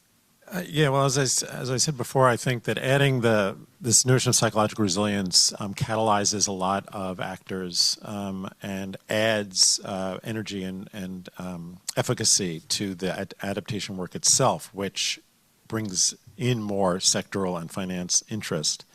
Maps like those and this sort of the psychological toolkit is essentially, psychological resilience purpose is to help people be better agents of change. Whether they're drawing from the end of tools and methods that help them do care and repair of trauma, depression, suicide, anxiety, etc., or whether they're drawing from tools and methods, again, adapted for non-professionals to use to build strengths, resilience, efficacy, agency, hope, or mixing and matching and over time changing what they need from that toolbox. And so what we have modeled is the infrastructure that allows for that contextual specificity of drawing on that range of tools and purposes at scale. And in applying it, we see it in action. I mentioned early adopters. In rural areas, there's one effort, to grow regenerative farming practices, to reduce land degradation, increase carbon sinks, and maintain crop yields. And the ask there from the psychological resilience toolbox was actually on the psychological strengthening side. Even though we know smallholder farmers face huge, markedly high rates of mental illness effects of climate and other adversities they face. But what they were looking for was how do we help these people transition the way they do run their livelihoods, the way they have to trust each other, how they have to think in the long term, in the future, et cetera. Whereas an effort with SDI, an early adopter with Slim Builders International in Nairobi, when we were asking them what was hard for them to do climate adaptive-wise, a key issue there is river flooding. I was unaware that the vast majority of informal settlement residents live along rivers in urban Nairobi and in many cities. And so their backbone, a ground game of reinforcements and infrastructure supports and reactions to flooding are youth climate action group cadres. And they are falling apart emotionally. What they wanted was, can we create, through this same way we're organizing youth, a peer-led youth emotional support network. And so that's what they're doing. That's the part of the already evidenced ways for doing that we're bringing into maps like that in informal settlements in Nairobi. But so these kinds of realities, this not theoretical but actualizing of the psychosocial glue to enhance work, I think gets a special traction in environmental in EBA kind of context where it's already a place-based, emotionally attached solidarity identity kind of starting point. And the ability to fuel and accelerate communal work around adaptation by adding this psychological piece. We've gotten real interest from, can we set standards for social resilient private investments? Can we modify social protection risk fund pool scope of benefits to include creating these capacities? We're demonstrating with an insurance fund that protects workers when they lose income for loss of work during heat days. Can that funding mechanism also support a peer network of emotional support to those same members and so forth? We're completing a report with the World Bank to make the case for all of this, that psychological resilience is an essential part of climate resilience and therefore should be an essential part of climate finance, and what those possibilities would look like. Thank you. Thank you very much, panelists. So let's give them a hand. So any question during lunch break and other, you can ask our panelists who are still here. I know Rahina has to go. And online, please put those questions. Our team will gather those and will forward to the panelists, and they can reply in writing. So now, again, to the next logical, I'll hand over to Mariam Alim, who will be talking about and then taking the discussion forward on a very important thing, the technical session on demonstrating impact scaling solution through evidence. So over to you, Mariam. Thank you so much.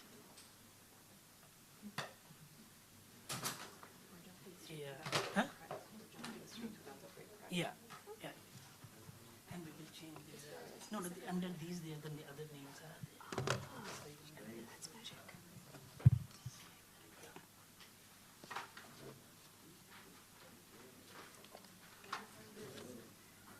And that you can just, yeah, that person as well. Okay. And you wanna sit or you wanna? That's fine.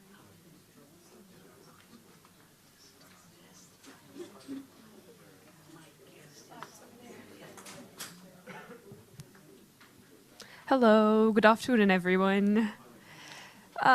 It's a pleasure to be here with you and seeing many familiar faces. For those that we haven't met before, my name is Mariam, and I'm the Sharm Adaptation Agenda Lead, which I think Gary has referred to earlier. I work with the High-Level Champions team, so leading the adaptation agenda. Maybe if you allow me just a sneak peek for those who don't know what it is. In brief, is in 2022, it was that time a COP27, and for you who know the mandate of the champions, it's to really bridge the work of parties and non-party stakeholders, state and non-state action. There's a lot of what we do inside the UNFCCC that kind of needs bridging or translation, and we realize that we need to bring more actors to the table, but sometimes it's a little bit difficult to get them on board. What is happening? What are the targets? What are the pathways for them to act? Of course, full recognition to the constituencies that are doing an excellent job. I mean, bingo, cities, research, trade, and others. But the effort, we focused our efforts on the adaptation piece because it's not an easy piece to communicate. And what the realization was for non-state actors, including the private sector particularly, and businesses and financiers, in the mitigation agenda, there was a goal of 1.5. It was clear. There was a lot of work that is being done, a lot of taxonomies, disclosures, so they knew what they needed to do. But then when you go and say, this is the global goal in adaptation, which back at the time in 2022 was only enhancing adaptive capacity, strengthening resilience, reducing vulnerability. And then okay, so what do we do? What is it that if we do, we are adapting? And then there's the UND, there's the disaster risk reduction agenda, there's the SDG agenda. It was quite overwhelming and not that specific. So the effort that we did at the time, in parallel to the negotiations on the global goal in adaptation, is that we looked at the IPCC thematic areas that Jessica has referred to earlier. We looked at the global agendas and all of the initiatives that the presidencies have launched and the ones under the respective UN entities and international organizations, and we tried to pull them into a set of solutions. Is the agenda perfect? No. It's 45 solutions, aspirational in nature, and they are organized in the same way that you would see the thematic areas under the IPCC, or maybe even the current thematic breakdown in the DGA, which by that we mean water, food and agriculture, health, ocean, nature, human settlements, and infrastructure. And then there's 45 outcomes that are pulled. So they are anchored in existing agendas or presidency initiatives.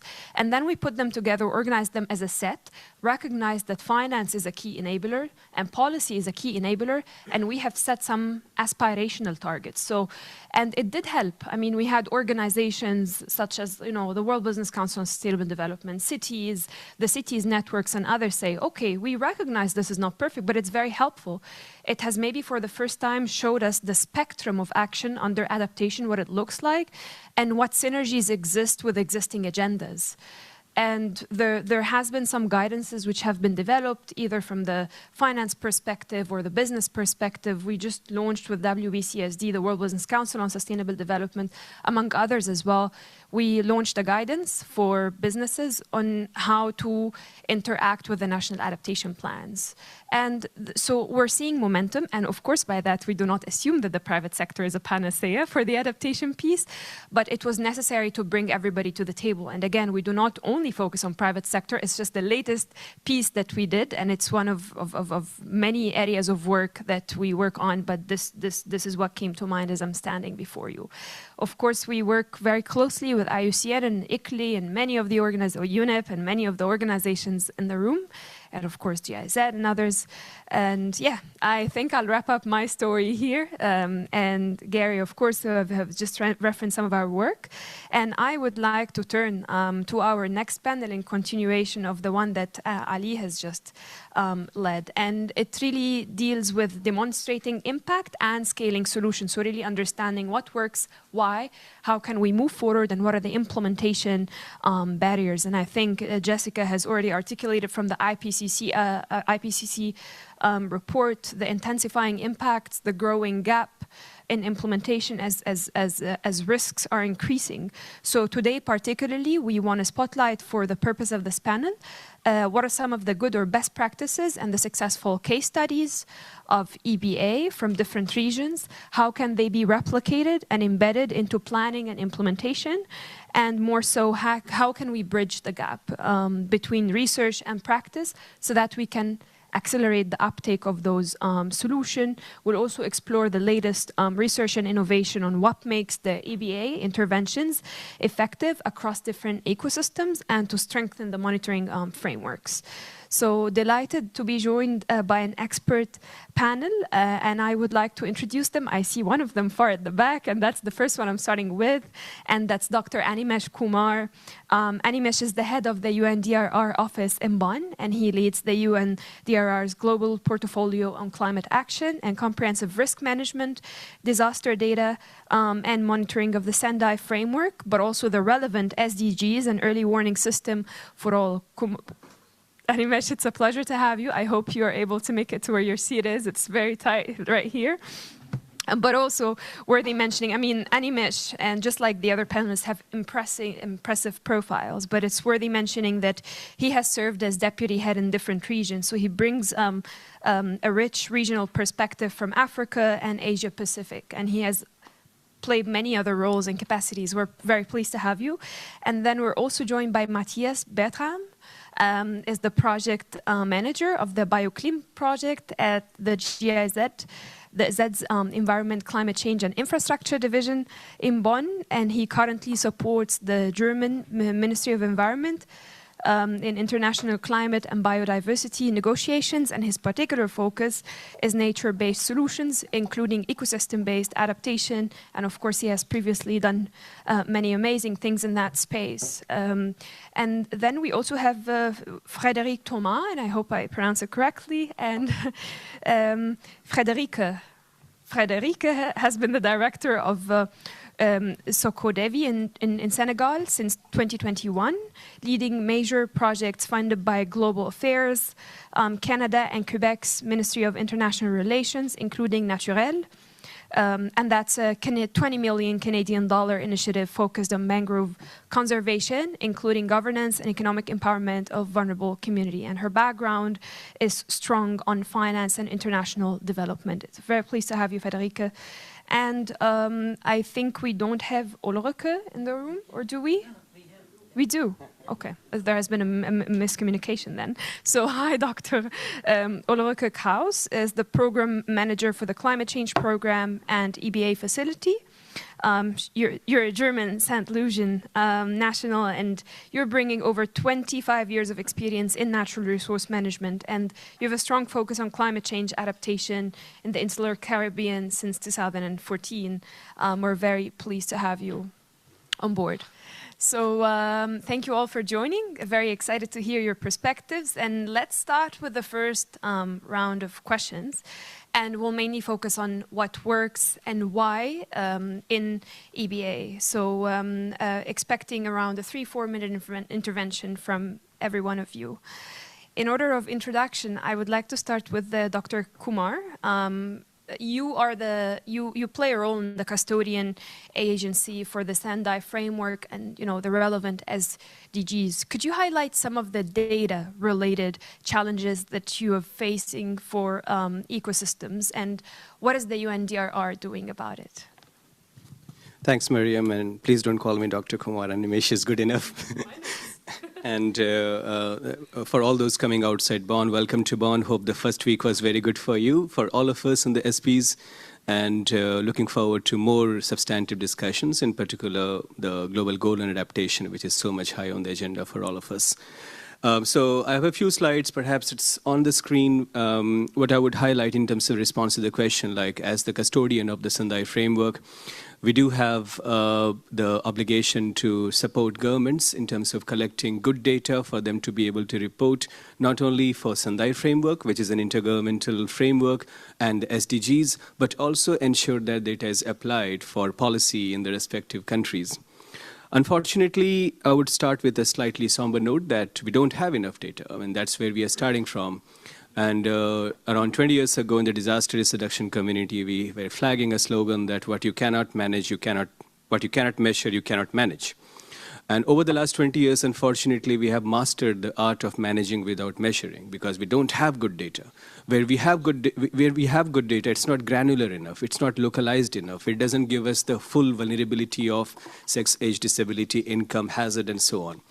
And that's where we have been facing a challenge. We have been taking efforts, like as of now, 113 countries have been supported to establish a disaster loss database over the last 30 years. They're collecting very good data. We also have supported 167 countries to report on Sendai framework. Target C and D of the Sendai framework have elements of ecosystem losses. Now, that's the good news. The bad news is that we don't have good indicators in the disaster tracking system on loss and damage to be able to capture ecosystem losses. And on target C and D, in the last 10 years, Sendai framework and SDGs were adopted 10 years ago. Not a single country has reported on ecosystem losses. So that's where we are as of now. Next slide.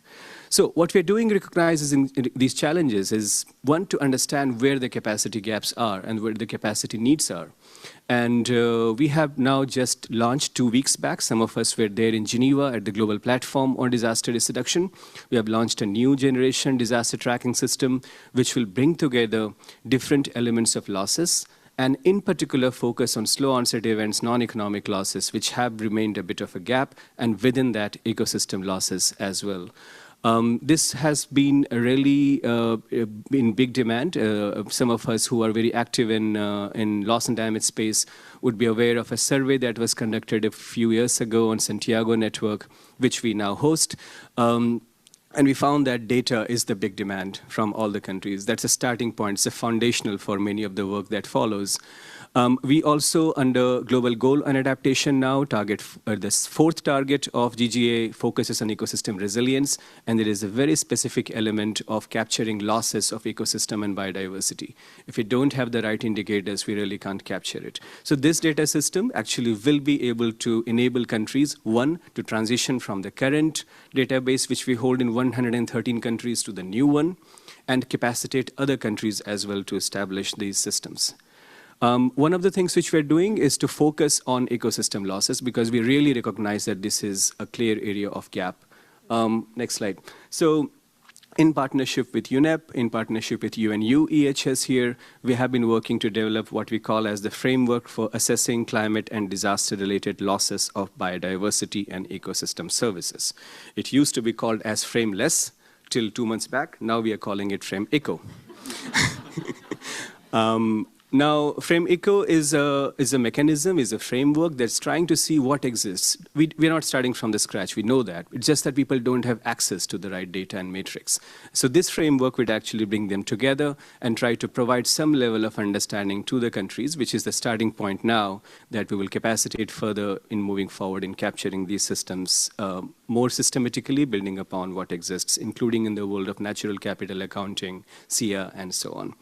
And next slide, and finally, all of this is not possible without having the right data standards in place. We have been working with the International Science Council to establish right matrix of hazard classification so that countries do not become innovative in naming the hazards, just to be very elementary, so they capture what we have agreed through an intergovernmental process. So when we did an analysis of this 30-year-old system, we found that countries have been innovative in capturing the names in thousands, like that, running into thousands of names.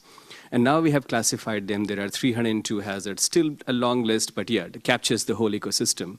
And you see the list of different types of ecosystem losses that we are capturing it through them. We have also been working with the statistical community. A framework on this is being established, and in the Statistical Commission, we hope that this will be endorsed very soon. So I'll stop there with some of these ongoing areas of work, and if you saw anything that you feel is still a gap, or you think you can collaborate with us to strengthen our efforts, we'll be very happy to discuss further. Thank you very much. Thank you.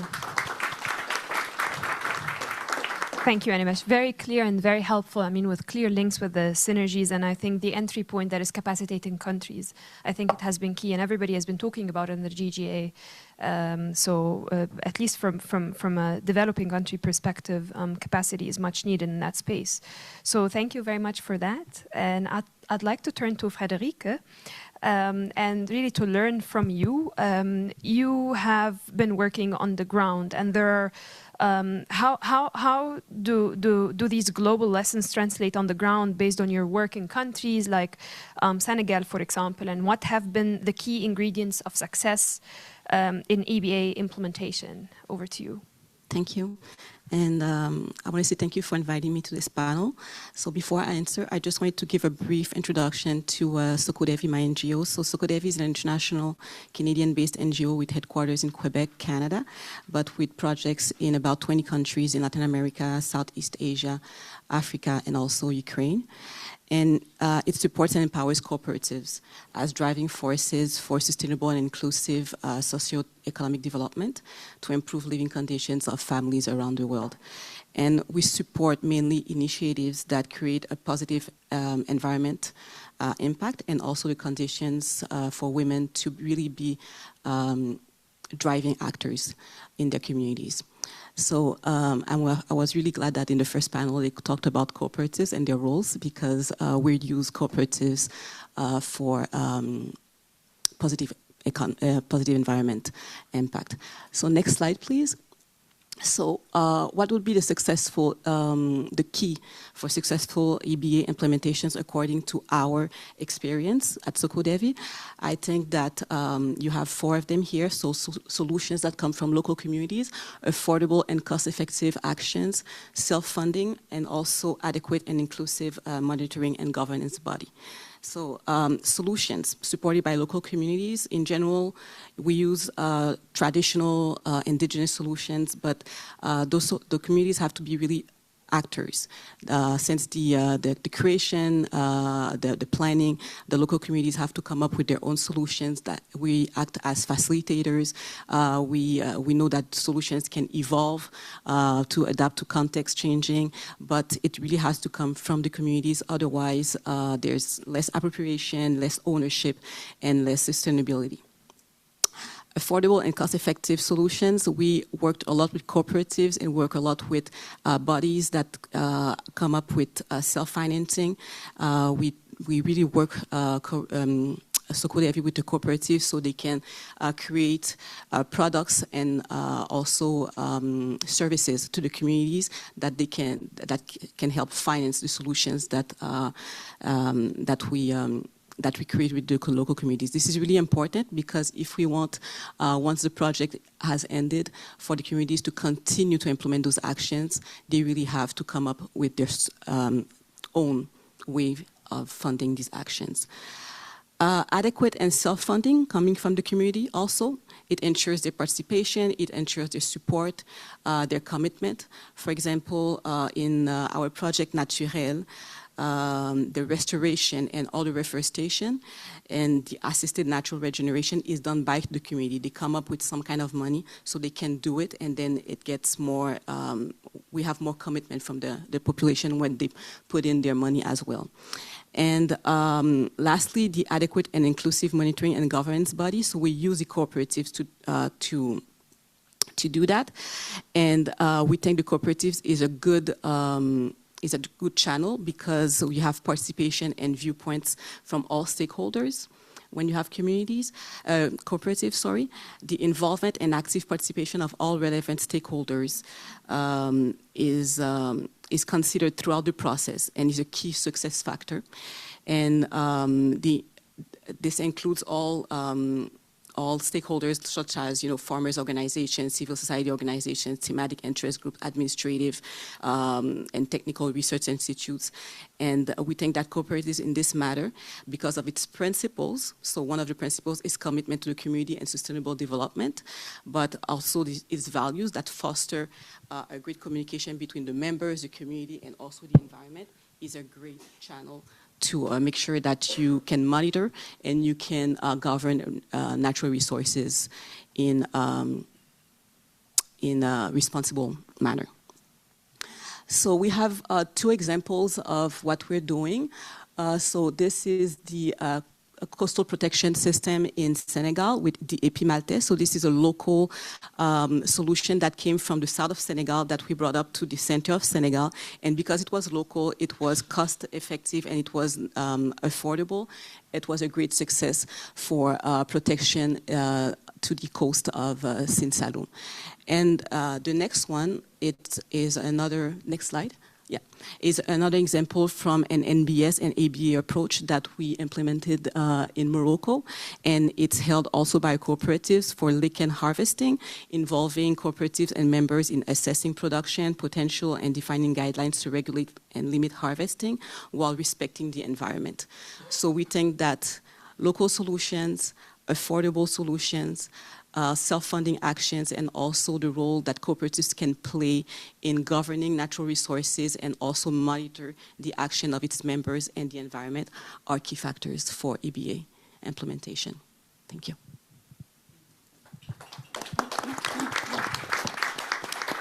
Thank you very much, Federica. I mean, great community-based examples. And with that, I'm very happy to move to Matthias.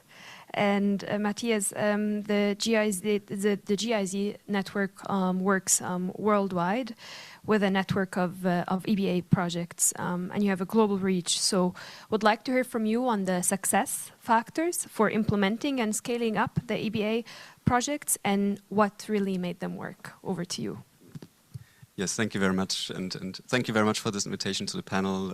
11th EBA Knowledge Day, glad to participate. GIZ is a proud member of the FEBA network, I think right from the start, proud member of IUCN, of course, and many other partnerships like the NEC partnership or the MISAP Accelerator partnership. And yeah, we, next slide please, up to now we supported over 70 EBA or EBA-related projects globally, mostly are ICI funded, but others by BMZ and also the GCF funded. So, and of course we are active members of communities of practice, for instance, the adaptation community, some of you might know it, and also the Panorama Solutions for a Healthy Planet partnership in also in proud partnership between GIZ, IUCN, and UNEP, UNDP, and many others to show that actions on the ground really matter and that EBA are very practical, locally driven solutions.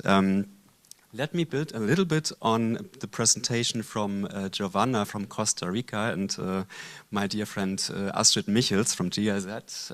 Next slide, please, because also globally in our networks of EBA practitioners, we came up with different elements and success factors, and the mainstreaming cycle of ecosystem-based adaptation is actually the key. So first, talking about governance, I think this came up in many presentations and many inputs today. I think experts estimate that 70% of work process in different sectors are governance related. It's about collaboration of a diverse set of actors, stakeholders, and rights holders, because we are dealing with many rights holders. So these includes a various set of people from governments, local government, civil society, and also the private sector. And I think it resonated quite clearly that EBA is a people-owned concept. I think it's about people, it's about ecosystems, it's about adaptation. So I think this is really the core of everything. So a common goal setting with local people on their values, using existing structures and beliefs. These are very important. And just one example, I think it comes from the EBA LAC project from Guatemala.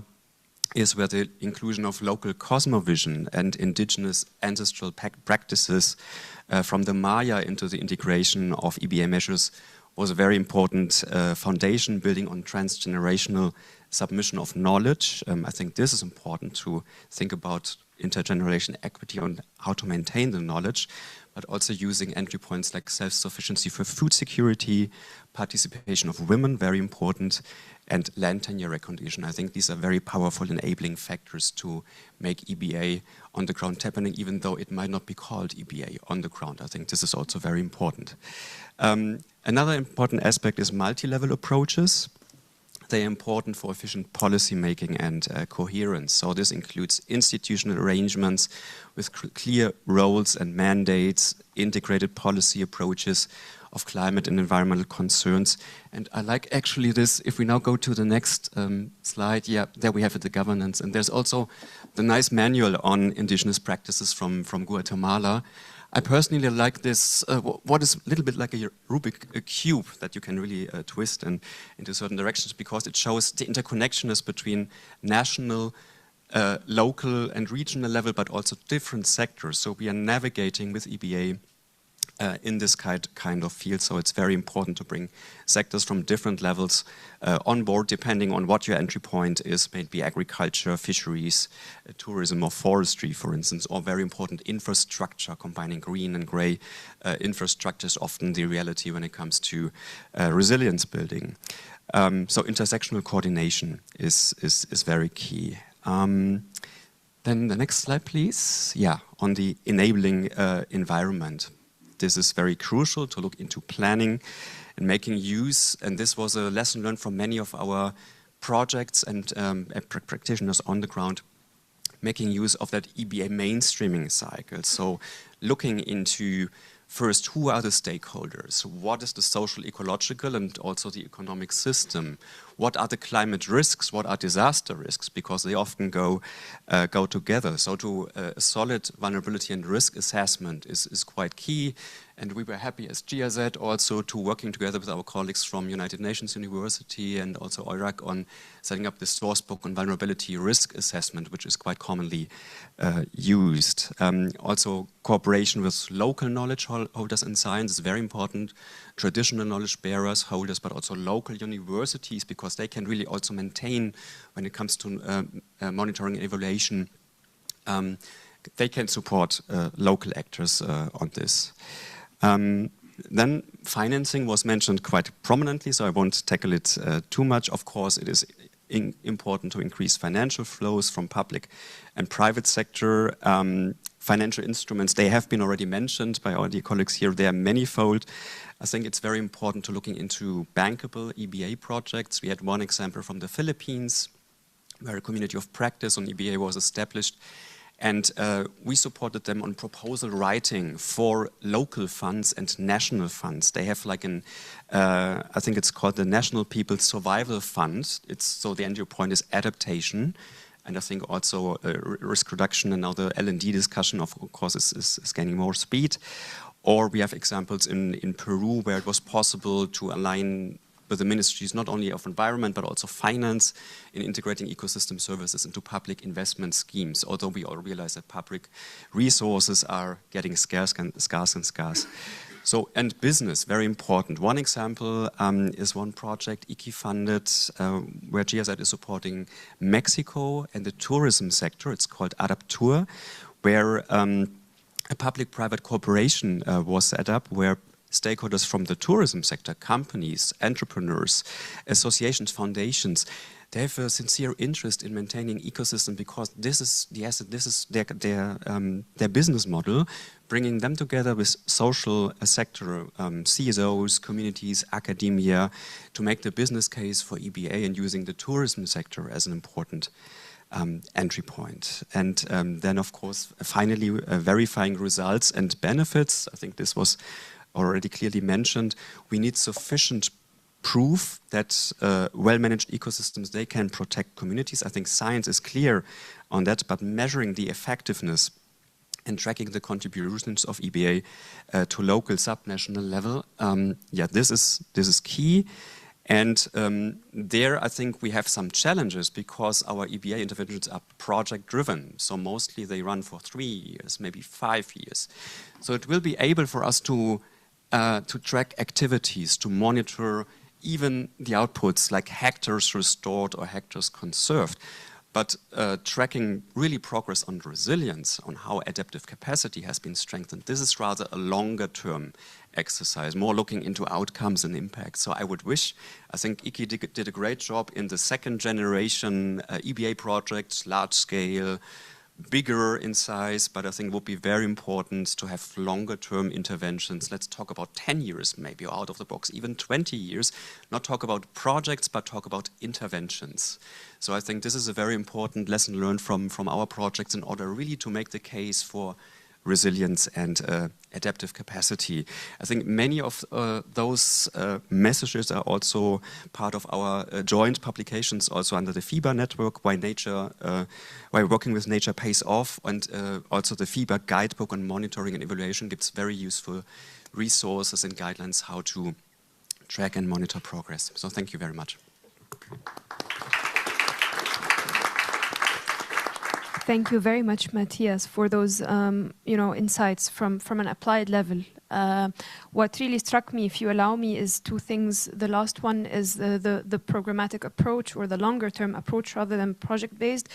And you mentioned as well that you work on the local level proposal writing. And I think that's where you reap the outcome of all of your interventions to capacitate at the different level, either at the governance level, at the multi-level, on the finance piece, because that's where in the proposal writing piece, that's where you see if you have access to data, that's where you see if you can acquire the right, no objections from the government, how the money will flow, where you will implement, how will you report. So that's really notable effort. So that's what struck me from working in that field. So thank you very much for those insights.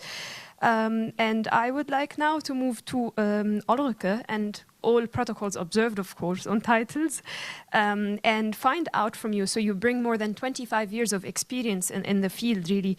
So from your insights and perspectives, what are the latest developments and findings of effective EBA approaches for different ecosystems and different climate risks, and particularly from working in the Caribbean region? Thank you very much, and thank you for inviting me. Perfect, we have the slide up.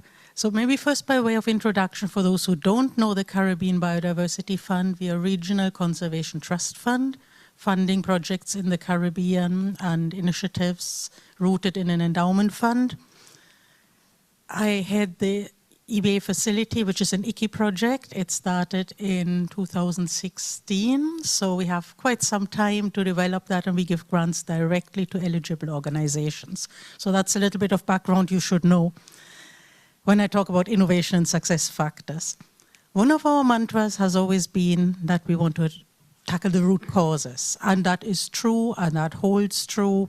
It is very important in mangrove rehabilitation and restoration, and has prevented a lot of waste of money by looking, is it the hydrology, is it the need for charcoal, etc.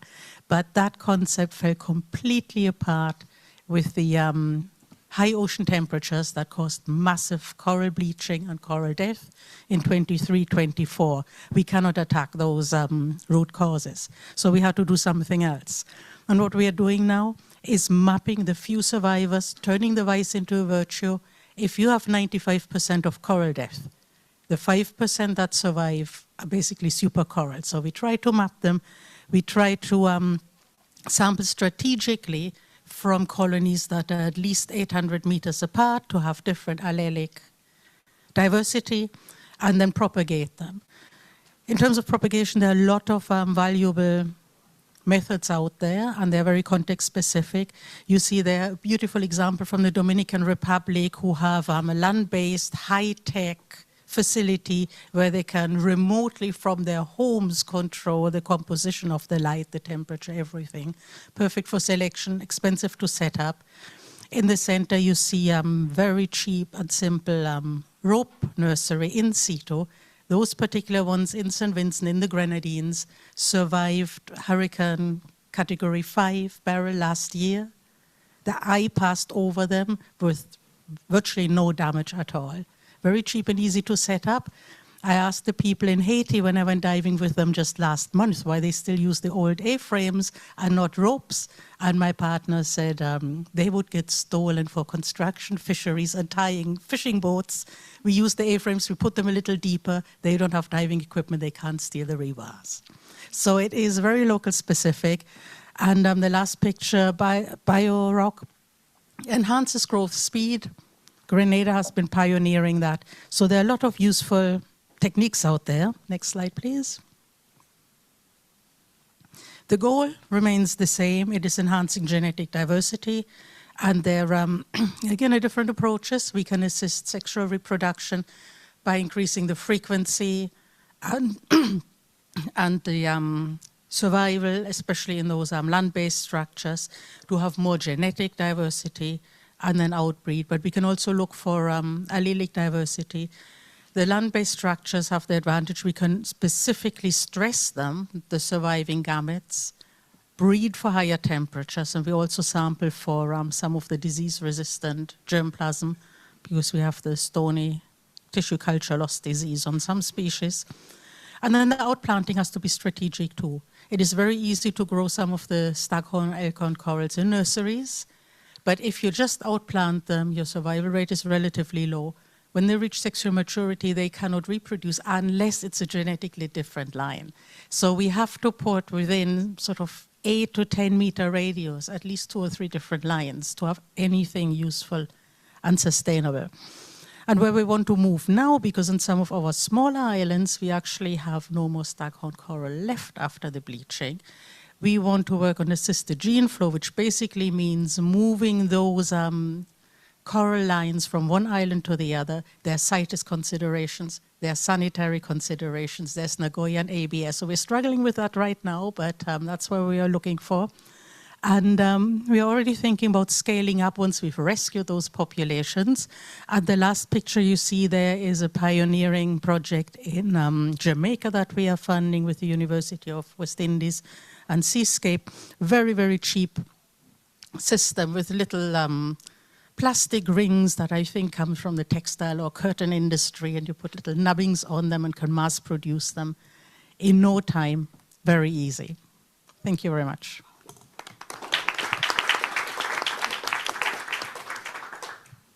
Thank you very much, Ulrike, for walking us through these innovative approaches, at least innovative for me. This was like a mini crash course of what works. This has been quite eye-opening, so thank you for that.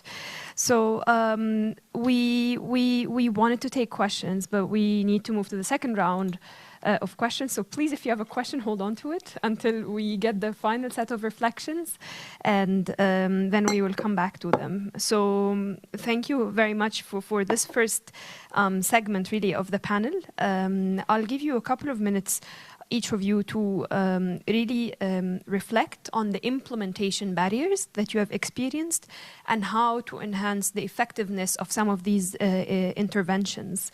Let me start again with Ulrike, where we left off, really, and weaving in the common success factors that you have identified to make an impactful EBA project. Yeah, thank you.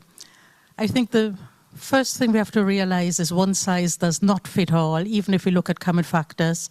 I put a map there to show the 11 project countries the EBA facility is working on. For many of you, they might just be small little dots. There are states with less than 100,000 inhabitants in the entire country. Can't blame you for it. But there are serious differences between them, and we have to listen to the people and be respectful of what is important to them. Having said that, and many other panelists have referred to that, we need community engagement throughout the process, from planning, from drafting the concept note that is submitted to the CBF, throughout the monitoring, evaluation, and learning process. And there are different priorities. As representative of the donor, I want to see the outcome level, the impact indicators, and nothing else. High level, I don't want them to waste too much time on the small fries. But for the fishers, they want to see the output indicators. They do want to see a full room in a capacity building. They do want to see the posters on the wall. So we allow those indicators to create ownership and to make them realize, to give them something more tangible, that they see the change that is important for them. that their engagement continues beyond project duration. Then very important is always that we facilitate interinstitutional and intersectoral alliances. It is absolutely startling to me how on a small island where you have two projects 20 kilometers apart, one hand doesn't know what the other one is doing. They don't talk to each other, and they might have a common consortium partner. So we bring them together in a workshop, we make them talk to each other so we don't reinvent the wheel. We facilitate that. And once we initiate the process, people are usually quite happy to continue doing that unless there are personality conflicts, which of course are beyond us. And what we learned initially in protected areas, but we can now pretty much generalize, is that we are faring best with the bottom-up management cascade.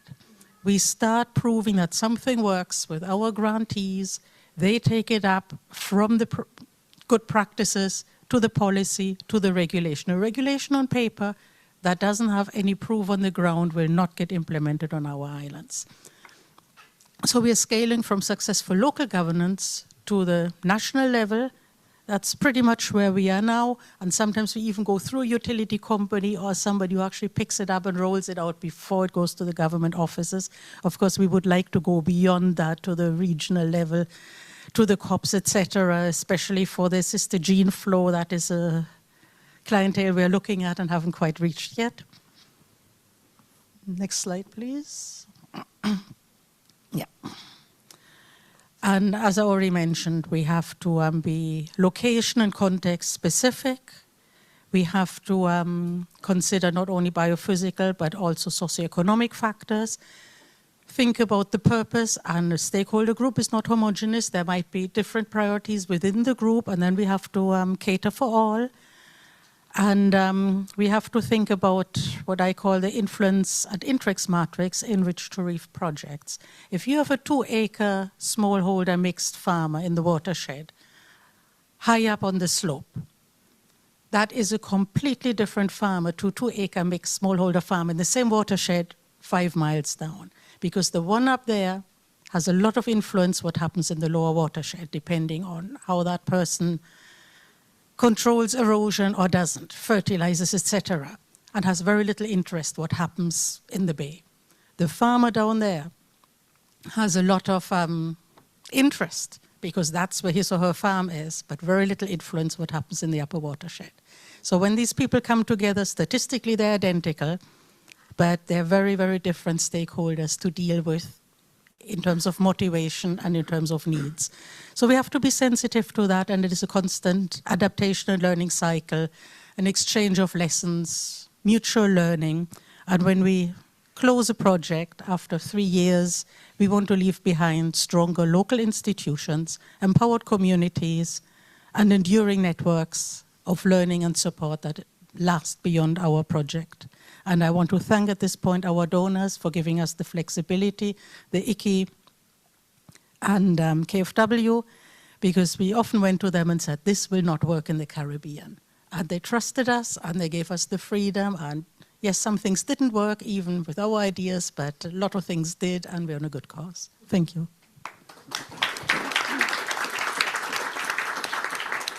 Once again, thanks, Ulrike, for these insights. Indeed, agency is important when you're undertaking these, and also, I think a prominent feature in what you said and all the panelists has been the community engagement, and it's foundational for effectiveness, but also equity. And you also mentioned linking the upstream and downstream and the need for tailored approaches, and that really paves the way for my next question to Friederike.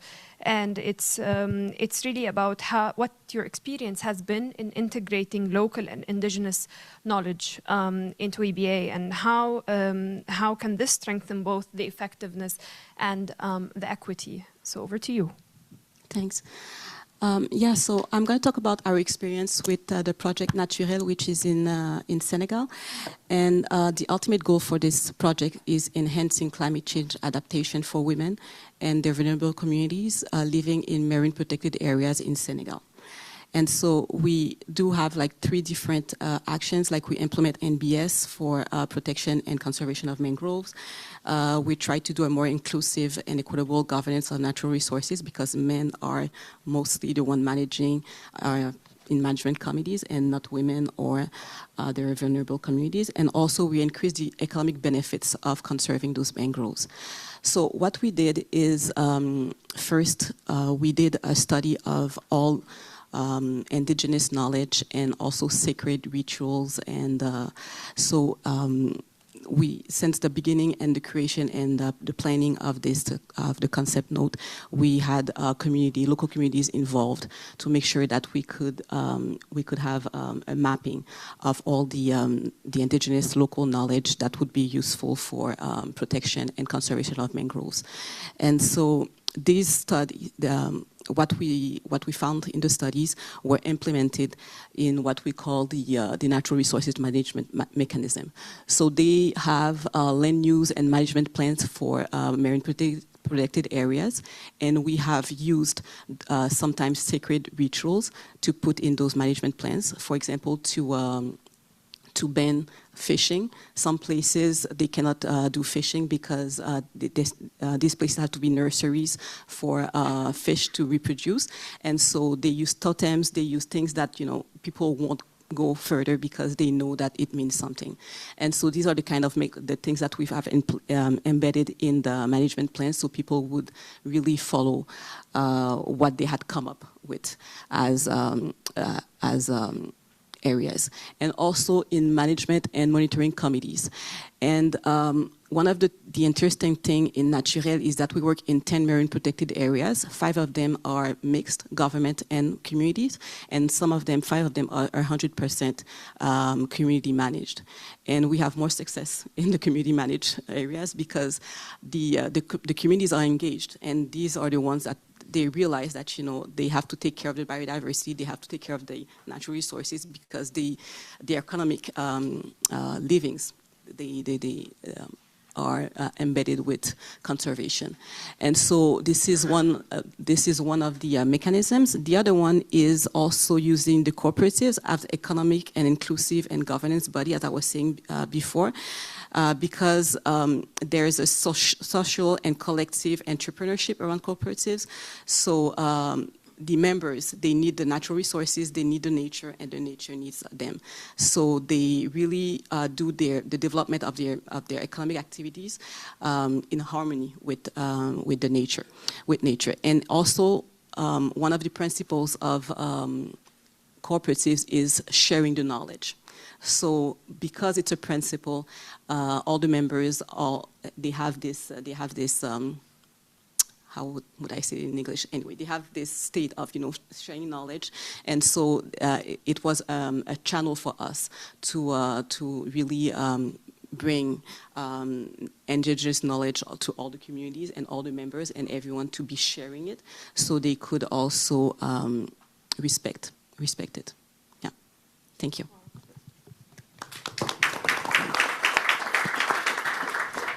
Thank you very much for these insights. Yeah, you're creating a social dialogue around what works among indigenous communities. I think that's amazing. Thank you very much for that. And now we're moving back to Matthias. And you've spoken around success factors. Now the question is, how can we better replicate some successful examples to accelerate the uptake of EBA across regions and programs? So over to you for this question. Yeah, thank you so much. And it's nice to build on some of the previous interventions. To me, there is I call it the triple C. It's like capacity development, communities of practice, and communication. And I think this applies to many different levels. So capacity building at individual level to address real change makers. This is very important. One example from Peru.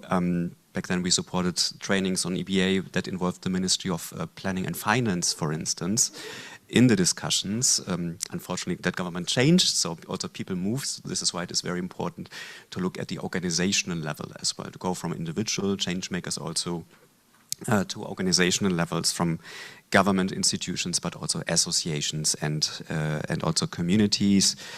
Very important to have it was mentioned, customized, really customized trainings, not one size fits all.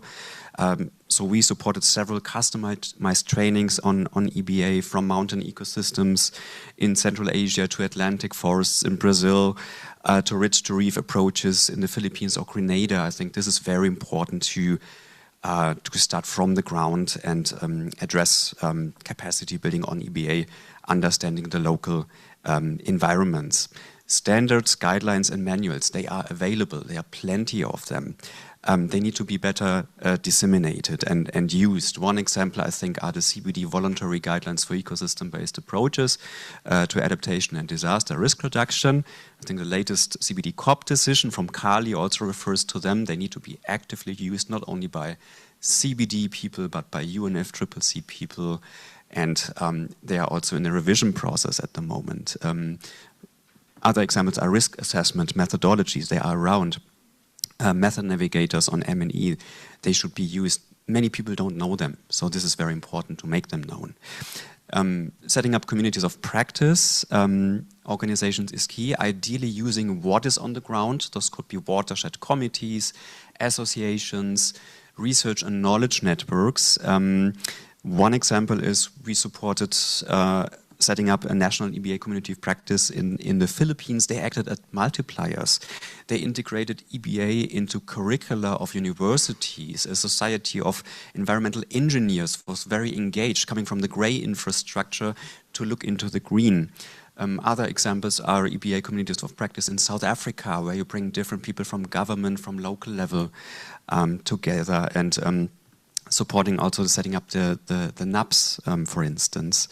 And communication about good examples, good solutions are very important. One example, it's just one out of many, but is the Panorama Solutions for a Healthy Planet partnership, where you have very inspiring, replicable solutions with stories, with building blocks, what works and why did it work, and what building blocks could be replicated to another scale or to another site. So I think there are over 200 EBA solutions alone in this partnership and platform coming from the local level, really practice-oriented methods and solutions. So I think those examples need to be further communicated, inspirational for others, and also bridging from one place to another. Thank you.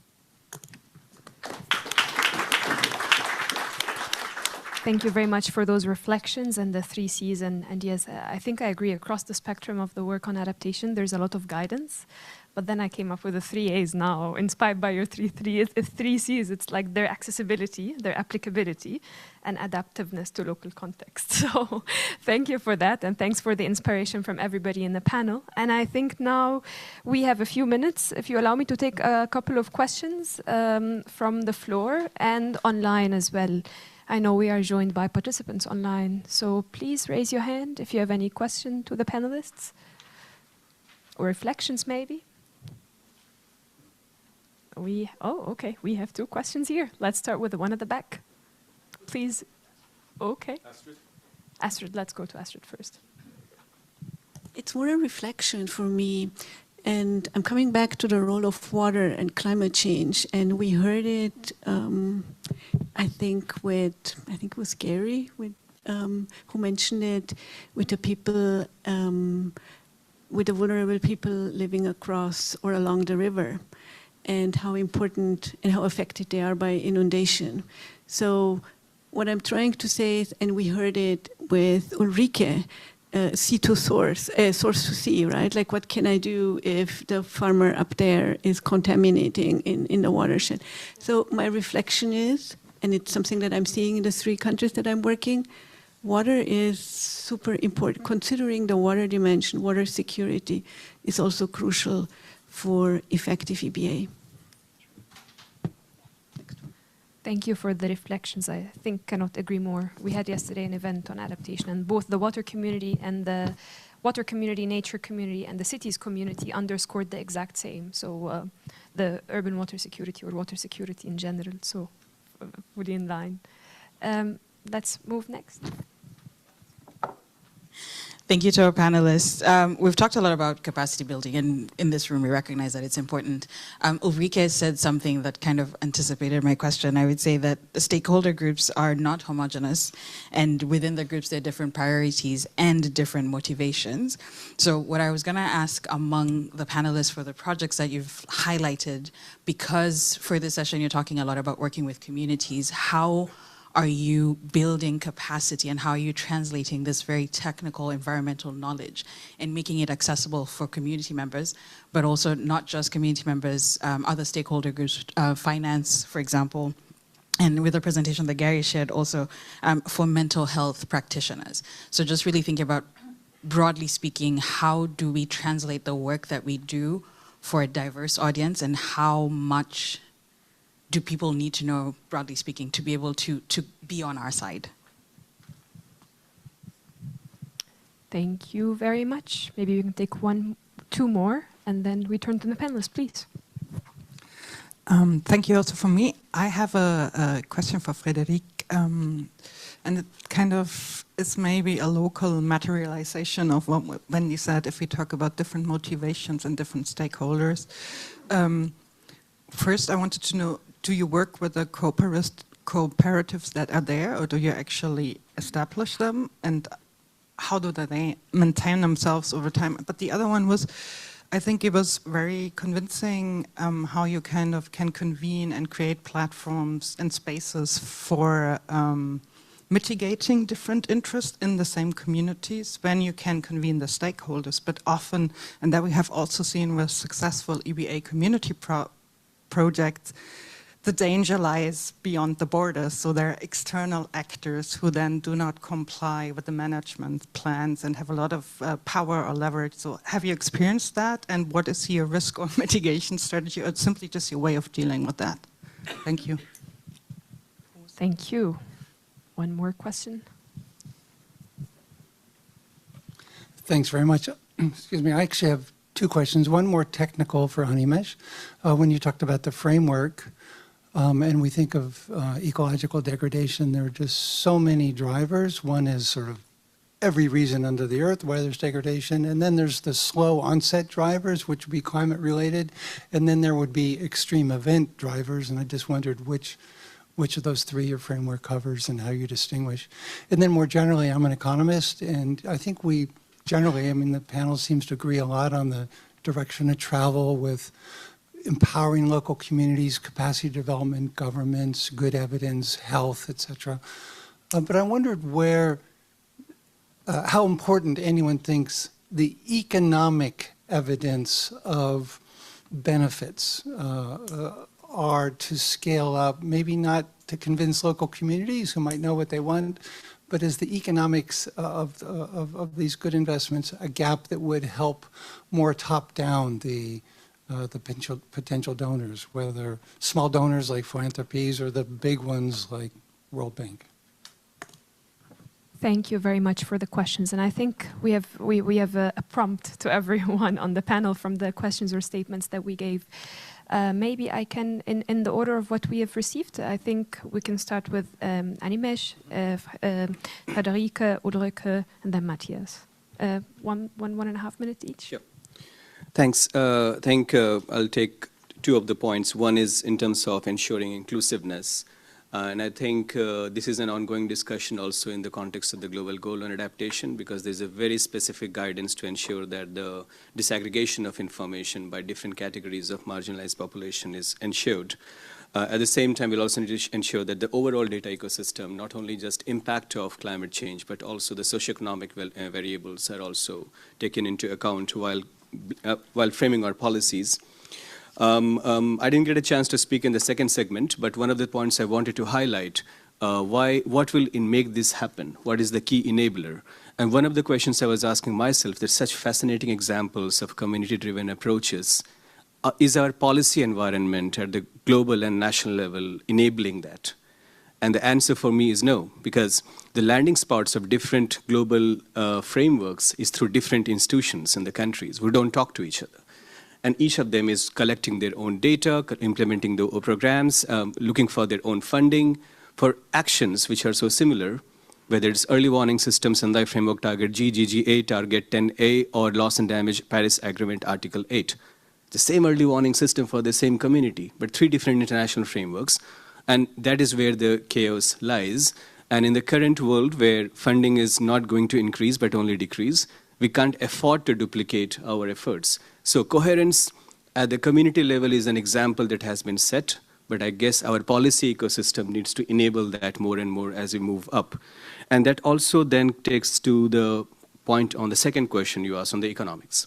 I mean, the cost-benefit analysis of such approaches are well established, like 1:15 and so on. But that doesn't really get reflected in the financing patterns. In fact, the desk officers of different donor organizations between humanitarian, disaster risk reduction, climate change action, and so on, also are fragmented. They have their different funding streams. How are we aligning them? But the question is that then how do we ensure they're aligned? Perhaps it's looking for the common implementation basis.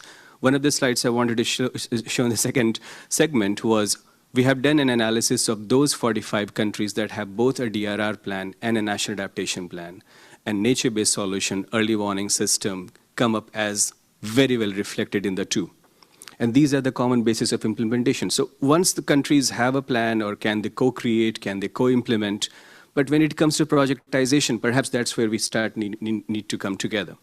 On the specific question on the ecosystem-related losses, it's both. It's both slow onset events through its 8 categories of slow onset events that have been done, and the extreme events as well. So we're trying to bring them together, not in isolation, because it work that way, especially in the context of ecosystem. But yes, both of them have been taken into account, and we have a framework to capture both as well. Thanks.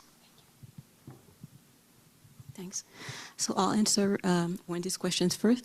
So yeah, in Naturel, for example, we have 2 NBS that we're implementing, and NBS can be a really complex concept for everyone. So we had a lot of capacity building for national government, local governments, and then communities. And I would say that these capacity buildings and these training sessions were really different depending on what people were talking to, because and for community people, they were really practical concepts and things that would answer their needs. So I would say that you need to have different kinds of training sessions, different kind of also terms, translating terms. We work in Senegal, French is not the first language, Wolof, NBS doesn't translate in Diola.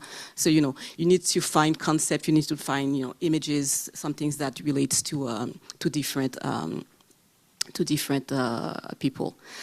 And if I could answer your question, so yes, the first question is, so we mostly work with cooperatives that already exist in countries. We rarely create cooperatives. It has to come from communities, and that's when it works best. And so you have different stakeholders that we put at the same table so they can communicate, they can all put down at the table what are their interests, and then they can also communicate between each other. For example, in Naturel, you have the fishing community that wants to fish, and then you have the other communities that wants to protect the ecosystem, and then you have illegal fishing coming from other countries, bordering countries. So they all come at the table and they come out with a plan that everybody is okay with.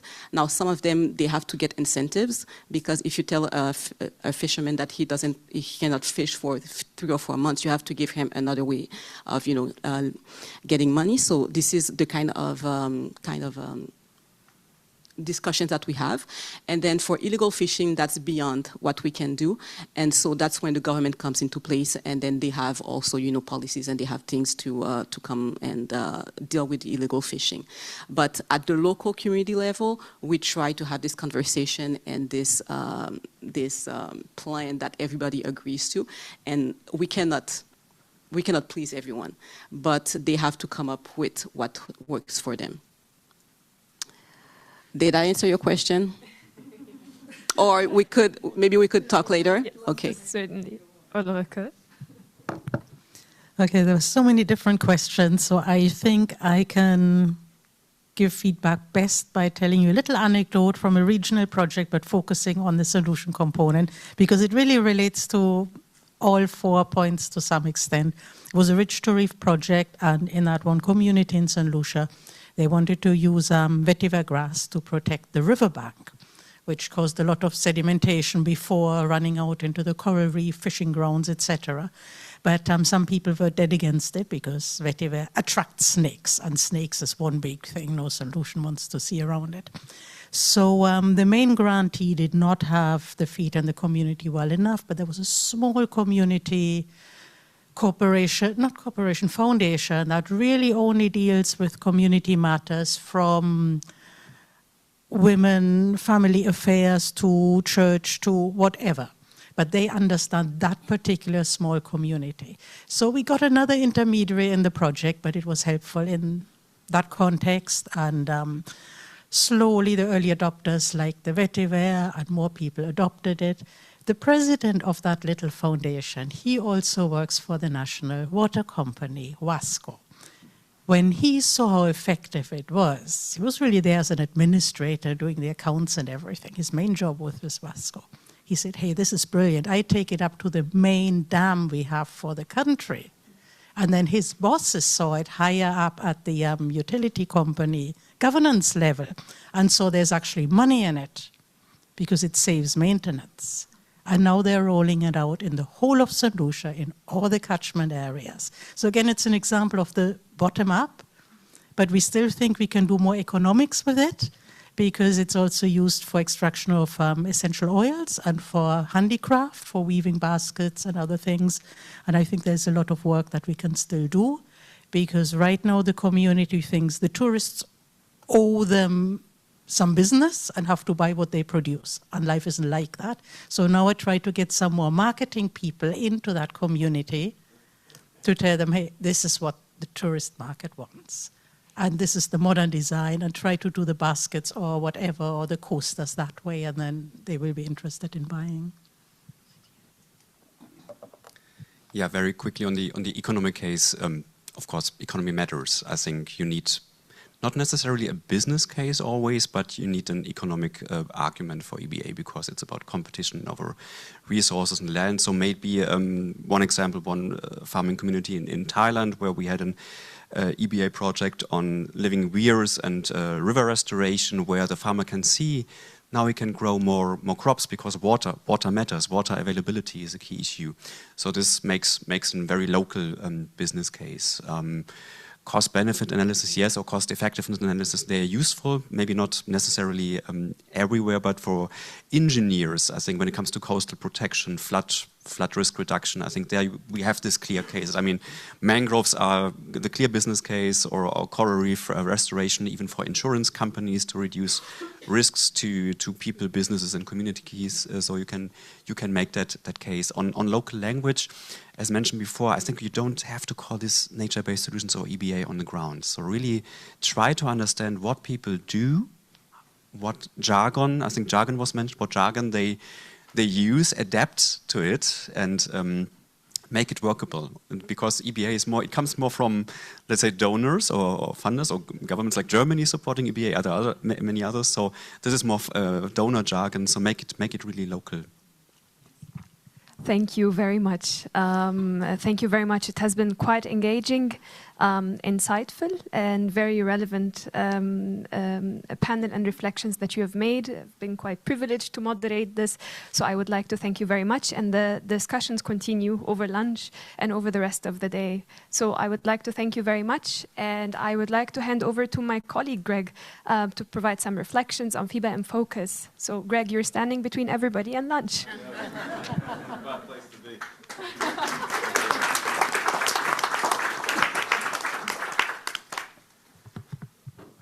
Hi everybody. Yes, so I know there are a few grumbling stomachs in here, so I'm not going to make this long and drawn out, just a few points really. Ali mentioned earlier about FEBA, the Global Collaborative Network, and really what we're striving to do is collaborate. We're building bridges across sectors, across geographies, and across conventions, as Jessica mentioned earlier too. One of the next slide, please. one of the main ways in which we mobilize under the FEBA network is actually in working groups. So typically these are started by members that have a particular interest in a certain theme or a certain topic, and then they get together and they say, okay, there are other like-minded members in this network, and how can we come together and work on these particular things? They're quite ad hoc, and in terms of the way that they actually develop, it's really up to the working group co-chairs and also the members of that working group to set the trajectory and the direction. But as a broad overview then, we have one working group focused on the GBF, the Global Biodiversity Framework Targets 8 and 11. And there's a co-chair in the back there, Tristan, from the CBD Secretariat, and we also have the Climate Development Knowledge Network as well, that are co-chairing that group. It was launched last year, and initially there was a publication that was released that sort of set the foundation for why EBA is important when it comes to implementing and achieving targets 8 and 11. And this year then the work has moved more towards looking at section C of the GBF, and for those not familiar, that's looking at the various different considerations that have been agreed in terms of implementation. So in the context, again, of EBA in targets 8 and 11, what are the benefits in applying EBA interventions in terms of achieving these different considerations? So that working group is progressing along quite nicely. There's also loss and damage, which really is in the genesis phase right now. That's a working group that's been started between UNEP and UNU, and Yvonne at the back there is also a part of that working group. This will look at original work that was done under the PEDA network, which is the Partnership for Environment and Disaster Risk Reduction, and it will build on some of the initial work that was done to look at how EBA can help address and minimize and avert loss and damage. Finally, well, actually, penultimately, we have psychological resilience, and Gary, who was on the panel earlier, has spoken a bit about this. Again, it's quite a new working group. There's a number of people in this room as well that have also expressed interest, and if there are people that have heard Gary speak today, he's quite inspiring and would like to talk more, he'll be around later on at lunch and also later in the day. It's a niche, I suppose, that we haven't really looked at much within the FEBA network so far, but how psychological resilience can help engender MBS and support EBA is a really interesting space, I think, to work within. And that's also with the World Resources Institute co-chairing that working group. And then finally, we have the Health, Biodiversity and Climate Working Group, which is co-chaired by the WHO. That built upon quite a long-standing group called the Interagency Liaison Group, which was working under the CBD on biodiversity and health. And really it was looking at how we can break down some of those silos that exist between the conservation sector, the climate sector, and the health sector, and really show why MBS can help in achieving good health outcomes. And there was a great report that was released last year at CBD COP30, which I encourage you to take a look at. More information, there's a QR code there, and we can also share it later during the reception or at lunch. You can find out a bit more about these working groups, and of course come over to us at the FEBA Secretariat and have a chat. But we'd love to start more working groups and also get more people engaged. And if you are working on similar topics and this seems to be in your wheelhouse, then we encourage you to come to us and say how we can work together. Ultimately, it's partnerships and collaboration that can really drive things forward.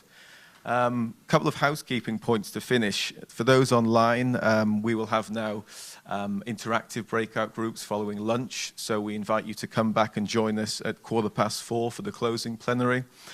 And then a bit of a quirk. Could we possibly try and do a group photo out where we had coffee, get as many people